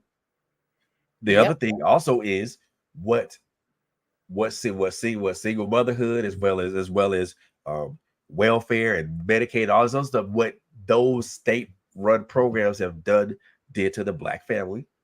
Right. And a mixture of other socio-political factors as well. Mm-hmm. And I'm not even going to go out on a limb and say that. I'm just going to say that because actually it's the God honest truth. Yeah. Socio-political factors have played a large role in throwing out this distorted view of manhood to men and women. With dudes look at the other dudes that eat a hot dog and all, and you gonna say he gay because he's eating the freaking hot dog? What the hell's wrong with you? Crazy. Dude said if you express your emotions to somebody, then you're because a woman will call you weak. Mm-hmm. If someone's gonna tell you that your value is based upon the number of zeros that adorn your bank account, are you come on? What are we talking about here? Wow. I mean, and I didn't mean to go up on that rant, but honestly speaking, that is one of the reasons, because we as men, we continue to walk through that distorted view of manhood because excuse me, because we were taught by our fathers and our uncles what that was, or we weren't taught by our fathers and uncles and what that was. And then now the streets teach some of us how to be a man, or quote unquote having a kid is supposed to be a rite of passage to manhood, or just all this stuff, man. I promise you that's what that is. And when we press into all those things, that's not showing up for yourself. Showing up for yourself means that Let's get to a couple of, comments. Men are expected to compartmentalize their feelings. Gender roles, men take out the trash, girls in the kitchen. And then you got this one right here. It is taught our society that they, probably meaning women, don't need a man. We do. That we has need been the we need each other. age old discussion. We You need each other. don't need, but you out here posting that you want a man so bad. Lord, But we need each Father, we need send each me a other. husband. Send me a man, Lord. But I don't need him. What you gonna What well, kind what of you gonna isn't do then? that crazy? What You you are don't need needed. to, you don't need to do, but what you gonna do? You are needed, brothers. You are needed. You are. It doesn't make us any we're not, many of us don't like the damsel in distress. Let me tell you that I have told this story before, but Ooh. I'm gonna tell you how this works for me and how I had to learn. When I first got married, everybody has their own love language, of course. My husband was telling my family, oh, Tanya doesn't always put gas in her car. So me being her husband, I'm gonna come back and make sure her tank is full. I took that as, what you mean? Like I know to put gas in my car. I don't need you. And I got angry. I'm very transparent moment. What he wanted in that moment was for me to say, thank you, baby. Yep. That's all. That's really all he wanted. But in my own naivety, having been a single mom for most of my life, having been a leader in corporate America, and all this stuff rolled up into one, I didn't want him to paint a picture of a damsel in distress. Don't make me seem like I just gotta have you put gas in my car. What was I doing before you came? I know how to roll up to the gas station. But his love language was feeling needed. He needed his wife to say, thank you for taking care of me in that capacity, husband. But I failed that test. I had to do better with that. I was so bent out of shape over the picture I thought he was painting, this woman on the side of the road. Oh, help me, please. Help me, big boy. I need help. No, that's not what he was trying to do. Right. I took it that way. That was in my own mindset. And we had a big argument about it. He couldn't understand why that was an issue for me, because my mommy taught me, you don't need no man. Now she had 3 husbands. Go figure. But you don't need no man. Have your own money. Have your own this. And there's nothing wrong with being independent, ladies. But you can't in one breath say, God, give me a good man. Right. And then he gives you one and you keep telling him he's not needed. Boy, That's that not gonna work. that if you look, bet the bet well, two ways to break a man in two. Tell him he ain't needed, and tell him he'll never see his kids again. Woo! You're trying to make this a whole series. That's a whole listen. We can Yes, brother. He wanted to serve me, and he took pride in doing that. And instead yep. of me realizing that and saying, honey, thank you for what you do for me, I missed the mark. I Yep. did. Showing up for ourselves means understanding where we are Yeah. in this present dispensation. Yeah. We have to understand where we are in this present dispensation, where we are emotionally, where we are physically, where we are spiritually. Mm-hmm. Yes, brother, that's true. Yeah. We if we have to understand that if one of those things is out of whack, if one of those things is not in the proper alignment, then we gotta fix it. Yeah. We gotta fix it because we've been talking. Showing me, I didn't even get to any of the points that I had, but I mean, but if this is gonna be a part two. But I can see that. but showing up for ourselves, man. This one of the things, and I agree with LSG completely and wholeheartedly. One of the most important things we need to do is showing up for ourselves, and we need to speak. We need to say what we feel. Speak. I won't say irrespective of what other And people in think. real time. Don't wait. Yeah, in real, I Don't mean, wait a year. Speak yeah. how you feel If in real time. if somebody offended you, tell them, hey, dude, you offended me. Yeah. And I mean, we have to be one of the things that, and this what LSG's mentioned pretty much supersedes all the points that I had wrote down as notes, because this part of it is so important. Just the speaking, Speak just the talking, the communication. with We love. gotta be able to speak Yes. to each And let other me with tell y'all, this book that I've been reading is called The Body Keeps the Score: Brain, Mind, and Body in the Healing of Trauma. When you don't speak, your body is still recording. yep. Even And though you haven't told your story, maybe you haven't sought out therapy for the trauma you experienced, and you think you're over it. Your body, the ailments that we go through, some of the things that we deal with mentally and yep, physically are a result of us not giving a voice to what we've dealt with. yep, And that goes for men and women. yep.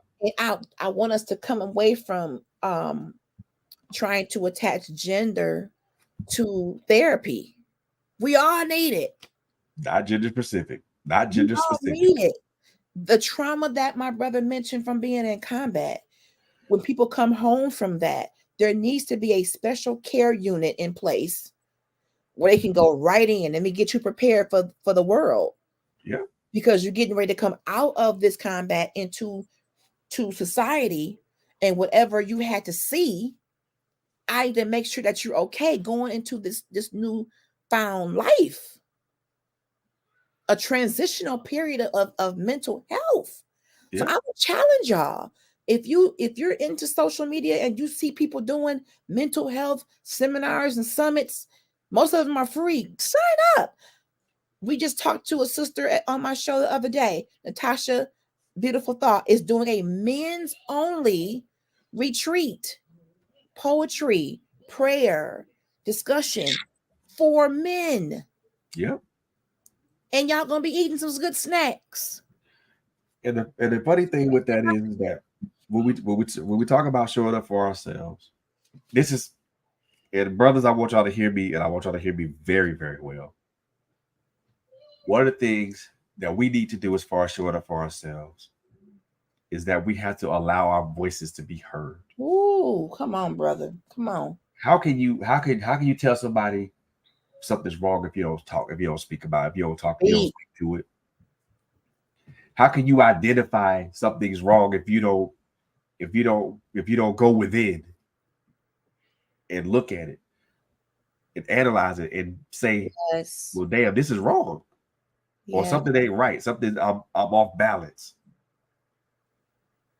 One of the things I want us as brothers to start doing is to speak up for ourselves, is Please. to use our voices, because Mhm. believe it or not, our voices are just as powerful as a female's voice. Yes. In some cases, much more powerful, I agree with that.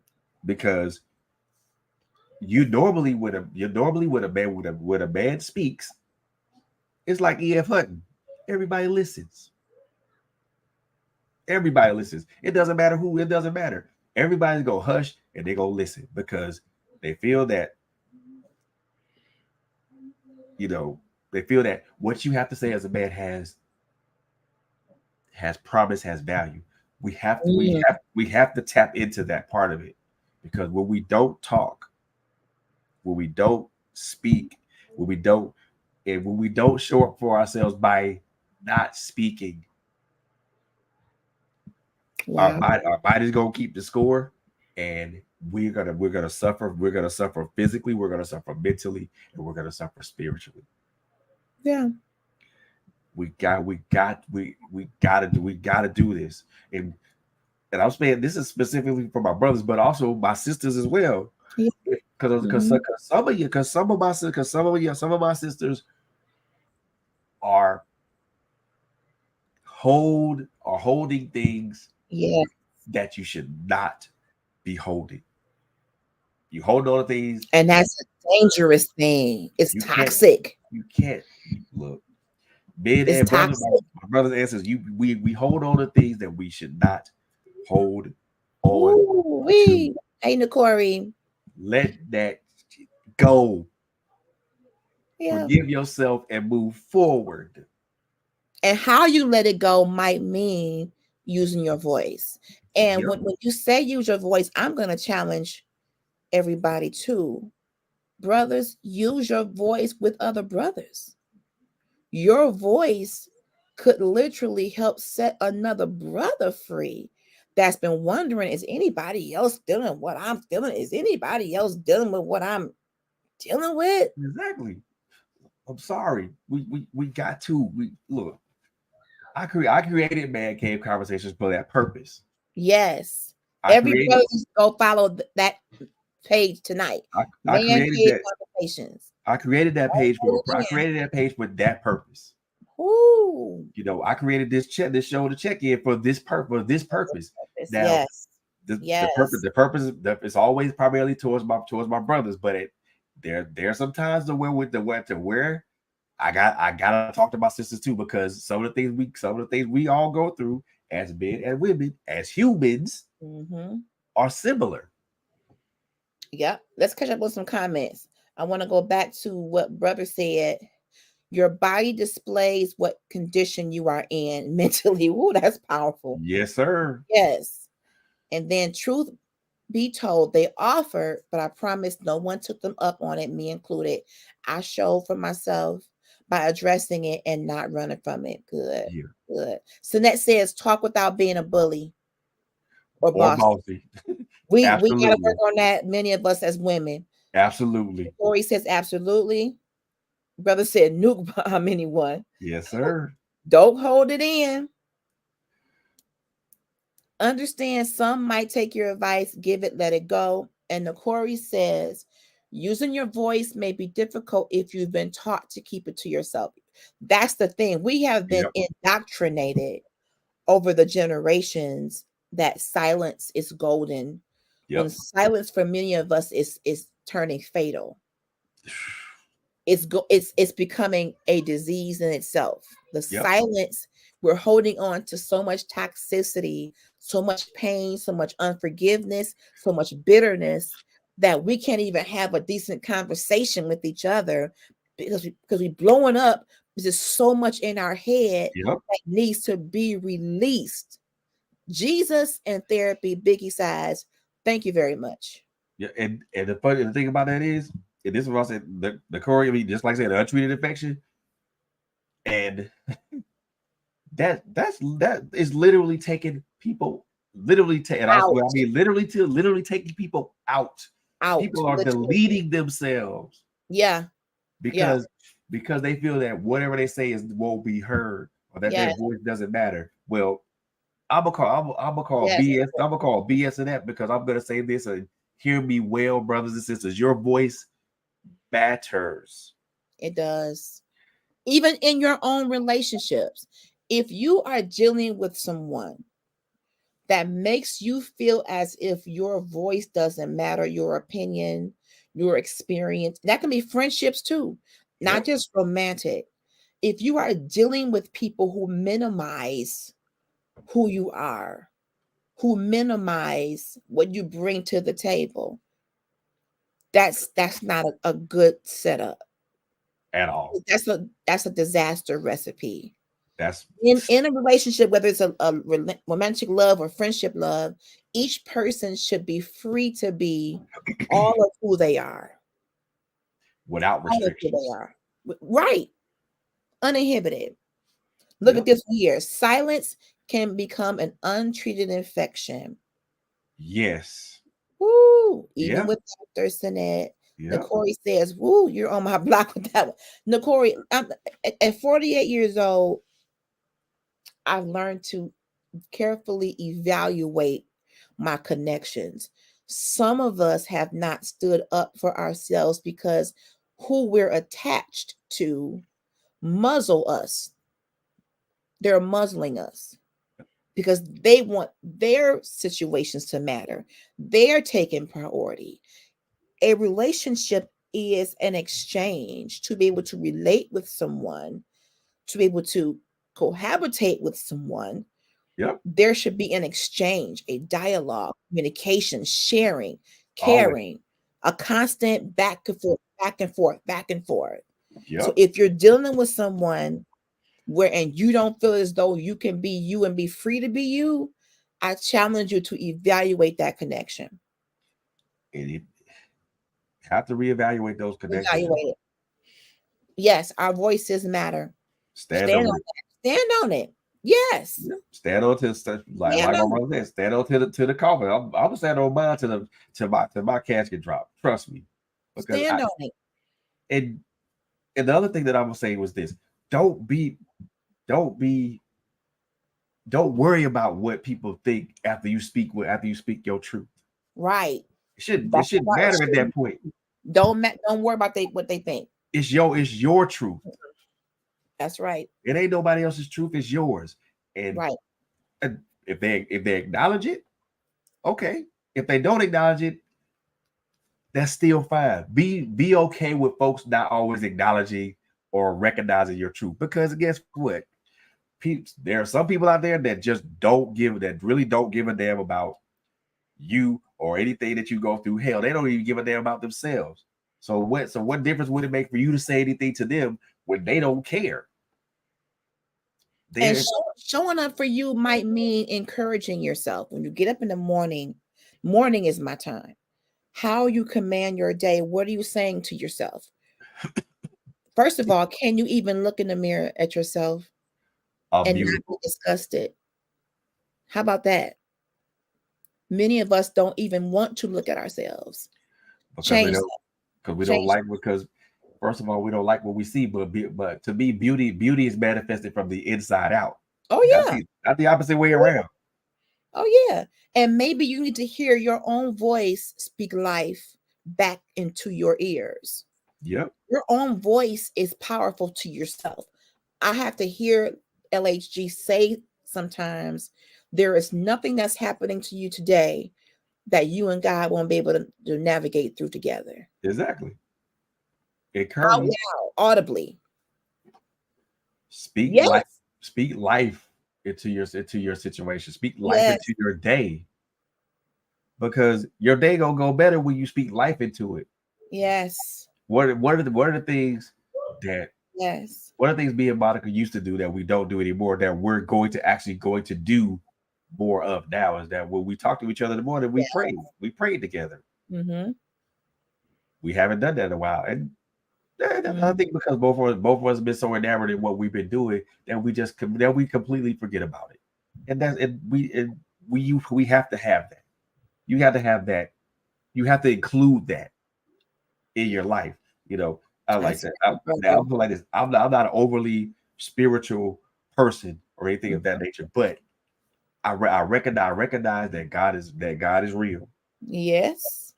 And that when I have my conversations with him, as infrequent as they have been lately, when I do have my conversation with him,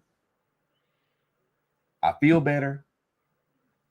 My day goes on, and there's not a lot that rattles me. And I'm admitting that I don't talk to guys as much as I should. Okay. So my conversation with him have been quite infrequent. And that's me. I admit to that. And I think the other part of showing up for yourself is knowing who you are, but also knowing whose you are. Absolutely. Absolutely. Know who you are in God, but also know that you are whose you are in God. Because when you recognize and realize those two things,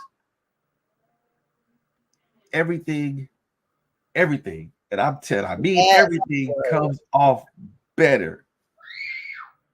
I'm not like I can't. That's right. Brother said he wants to hear from you, Fred. Yeah. Yes, sir. He's Look, always listening. Talk to your brother. Talk to your brother. yeah. And we have to, like, brothers and sisters, please. I can't express it. I can't stress this enough. Look, you got a voice. God gave us all Yes. a voice, a very unique one at that. Yes. Please use it, Please. because when you show it, the one thing that you can, the one thing that you can, the one thing that will derail your train for showing up for yourself is when you don't use your voice. You can do everything else right, but when you don't speak and use your voice, you pretty much derailed your whole train. Wow. Because you can move in a positive manner. You can be doing all the things. You can be doing all the things for yourself. Doing all the self-care, self-love things for yourself. But when you don't speak, you pretty much destroy all the progress, all the prior progress. Literally derail that train. Don't derail your train. Don't derail your train by not speaking. Right. And we do oftentimes muzzle ourselves, Nokori, and that could be a lack of self-confidence. That could be comparison. That can be a few different things. Sometimes you look at other people and say, well, what they have to say is more impactful than me. Why would you think that? If God gave you a mouth to speak, then speak. Then speak.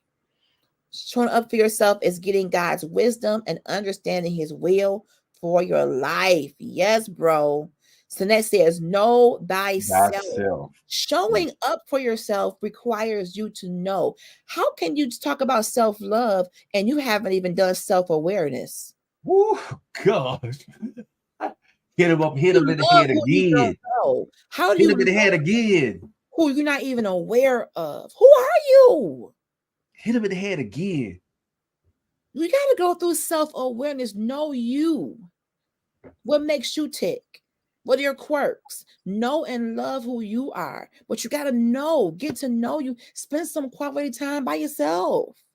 Whether you're married or not, spend some time alone with you. And I'll even go one further there. We can further that with you. Spend quality time with you yourself, and get to know who you are, but also try to see what goes on in your mind.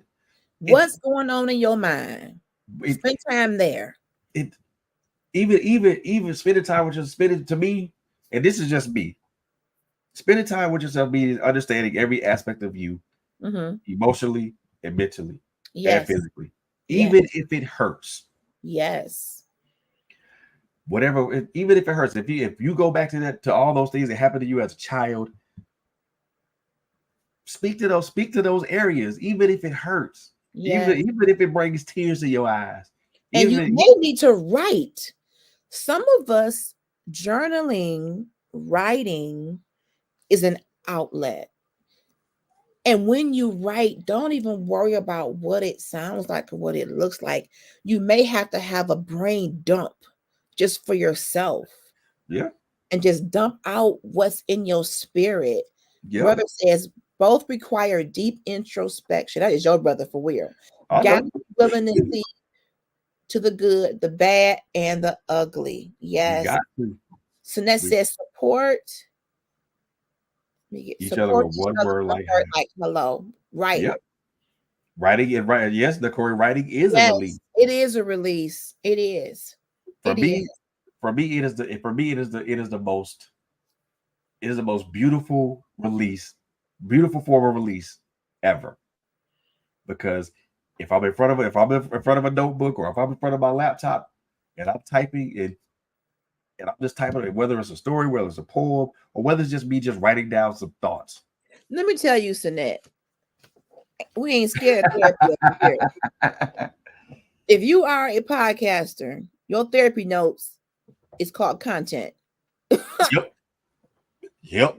The whole premise of Critical Conversations was based on discussions that I wish I would have had, that I'm just now finally giving a voice to, some pain points that I'm finally able to discuss without falling out on the floor, because God is healing me.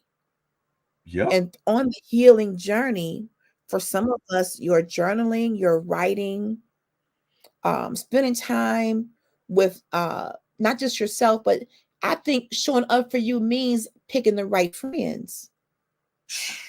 Showing up for you means being very careful who you attach yourself to. Who am You I gotta talking be to?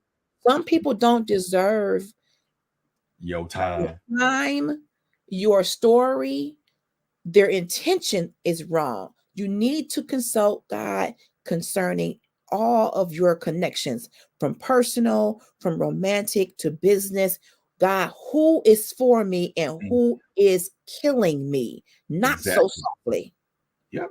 Because you'll be able to you because trust me, God will put it right there in your face in broad daylight. He's for this person is for you. This person is for you. This person avoid like the plague. Listen, he will reveal that Yep. discernment. Yes, I don't want to spend any time in the company of people who pretend to like me, but behind my back, they are killing my name. Yep.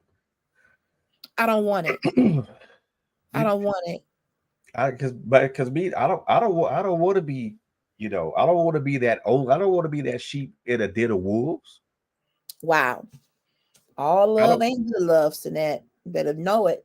Let the Holy Ghost speak I do for you. not want to be that sheep. I do not want to be that sheep in the den of wolves. Mhm. Because I know what those wolves gonna do.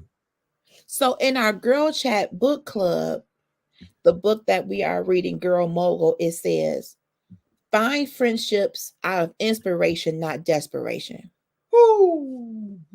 So if the desperation that you are experiencing is attracting people to you that are not for you, then that means you got to be careful of what you are giving off in the world when it comes to friends. I Showing don't up want where to be you so desperate that I'm letting anybody in the gate. Is y'all come on, I need everybody. No, no, no, no. Showing up for you means to be selective. who are you attracting? It's selective with who you are talking to, spending time with, sleeping with, cohabitating with. Be selective. Who are you allowing in your orbit? Ooh, we Who are you allowed in your orbit? That's showing up for yourself too. stop Because giving out the password to just any and everybody. yep, Everybody can log into you. yep. Who are you allowed into your orbit? Come on. You said you're only and I'm just this is just me, y'all. There's only supposed to be a select people that is allowed into your personal orbit.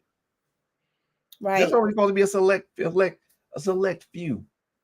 For me, Desperate people make desperate decisions. When you yes, operate in desperation, your standards are diminished because you're in that desperation mode. Is a place where you're just so vulnerable that anything goes, anything can get by. Come on, access denied. yep. Speak on, brother. Y'all It's talking it's today. it's only so many people that I allow in my orbit. Mhm. It's everybody else is outside of that because there's only a few people that's going to be allowed in my orbit because these are people that I've broken bread with and they broken bread with me. These are people that I trust implicitly with my life, and I trust and I trust them, and they trust me with their life. These are people who I've taken the time to cultivate true and lasting friendships with. These are Mhm. people that remain in my orbit. If you're not one of those people, you will not you will not be in my orbit. You won't even enter my solar system Right. because if you don't operate up on those principles, you're not even going to be allowed. I won't even let you enter my solar system. And And so even that you should be picky. You can't have any and everybody around you. Medical staff giving you medication, spending time with you. We all have to be careful of who we have around us. The Corey says desperation causes you to be delusional. It can. very much so, It definitely can. very much so delusional, y'all. And we can't operate on delusion. Wow, that's powerful, brother. It only really works in recovery from an addiction. Wow. Yeah. Look here, man. Okay. We can That's deep. wax this all day, y'all.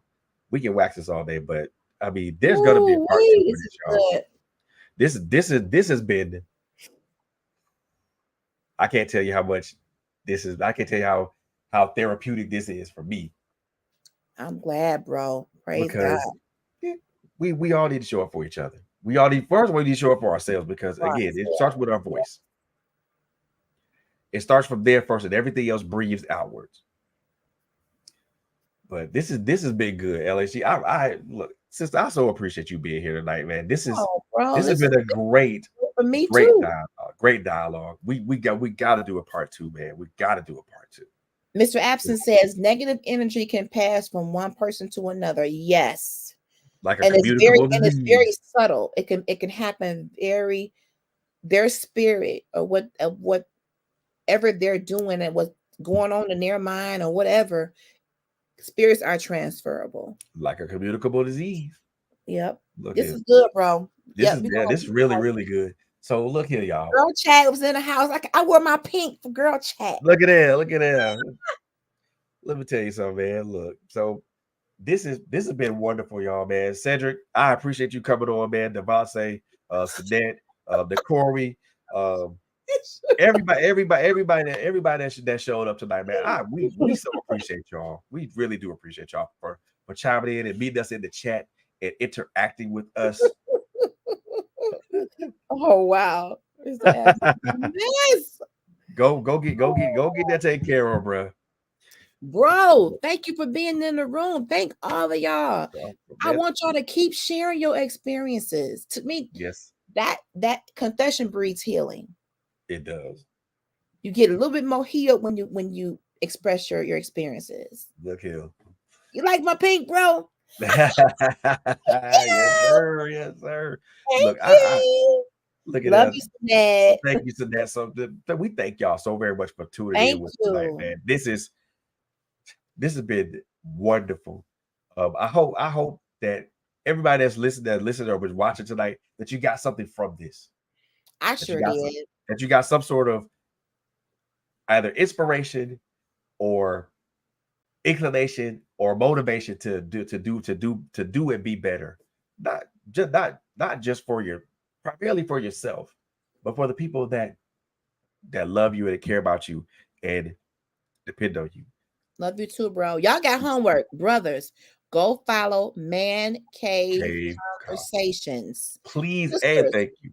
Follow Girl Chat Weekly. We need our own communities. We're gonna have these kinds of coming together conversations, but you also need to have your own communities. Brothers, y'all need each other. Your experiences weren't just for you, they're for others to glean from them as well. So sometimes we gotta have our huddles. Our girl huddles and the man huddles. So, and don't forget the event that Natasha Ane is doing. If you are in Michigan, in the Detroit area, I'm gonna put it on the page. She's doing a retreat for men. It's only about 2 hours long.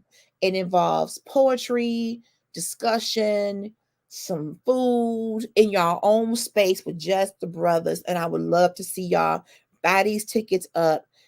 Trailblazers turns 3 this year, everybody. What? Yep. Next week. Come on, next week. October 12th is our 3-year anniversary show. We need to see you in the house, 9:00 p.m. If this network and these podcasts have blessed you in any way, come on in and let us know. And Critical Conversations turns 1 on Trailblazers on the 29th, and we're going to celebrate the 28th. So come on through. We got some good things coming down the pipeline, y'all. Keep rolling with us. Subscribe on YouTube, follow on Facebook, share the podcast, tag people. We want to keep doing this. The more that we express ourselves and the more that we share our experiences, I just believe God uses that to heal us just that much more. Yep. Just that much more, and to give you the encouragement to just keep going, just a little while longer. Hang in there; it's gonna get better. I promise you. Thank you, brother. We be celebrating some good birthdays. Yes, indeed. Yes, indeed. Thank you. We love y'all, man. I can't. Me and LHG can't. The words escape me because every time I sit in front of this microphone or in front of this camera, I do my best. I think LSG could attest to this too. We pour out and we pour out our all here on this thing, on this platform, y'all. We We do. do. And for me, I'm like someone who plays sports. I leave it all on the field. Look, we are the Mary J. Blige of podcasting. We Hey, need it all on the stage, baby. yep, everything. Because if we didn't do that, nobody would be affected.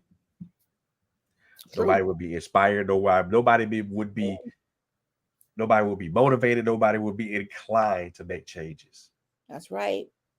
And all it takes is one act to make a change.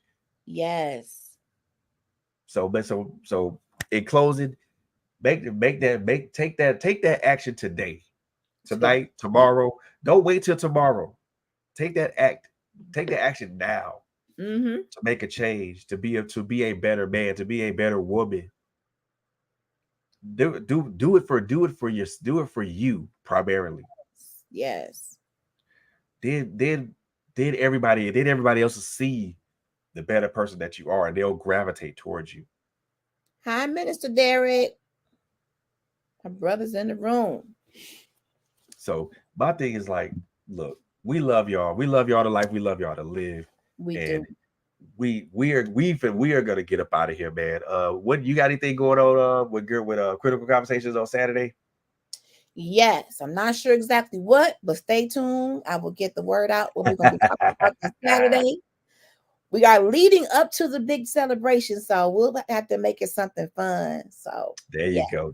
Stay tuned. And Girl Chat, we still have our book club every Sunday at 6 p.m. We are reading Girl Mogul. It's an amazing book too. If you just coming in, once we end, go back and catch the replay of tonight's episode.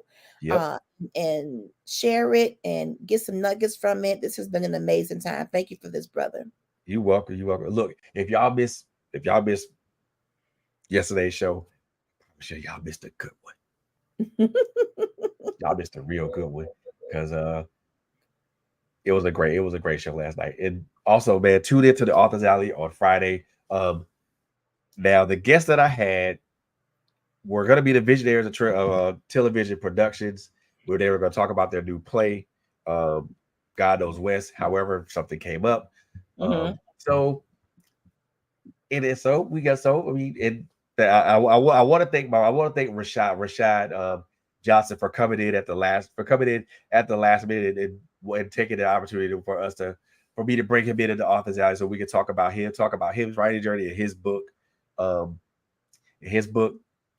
are gonna like this because I ain't gonna tell y'all that. Y'all just need to tune in because it's gonna be good.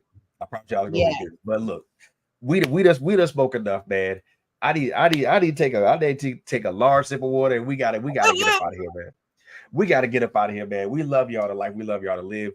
Y'all y'all have a wonderful, wonderful Wednesday evening, and y'all enjoy the rest of y'all week. Man, we love y'all. We will see y'all in the next one.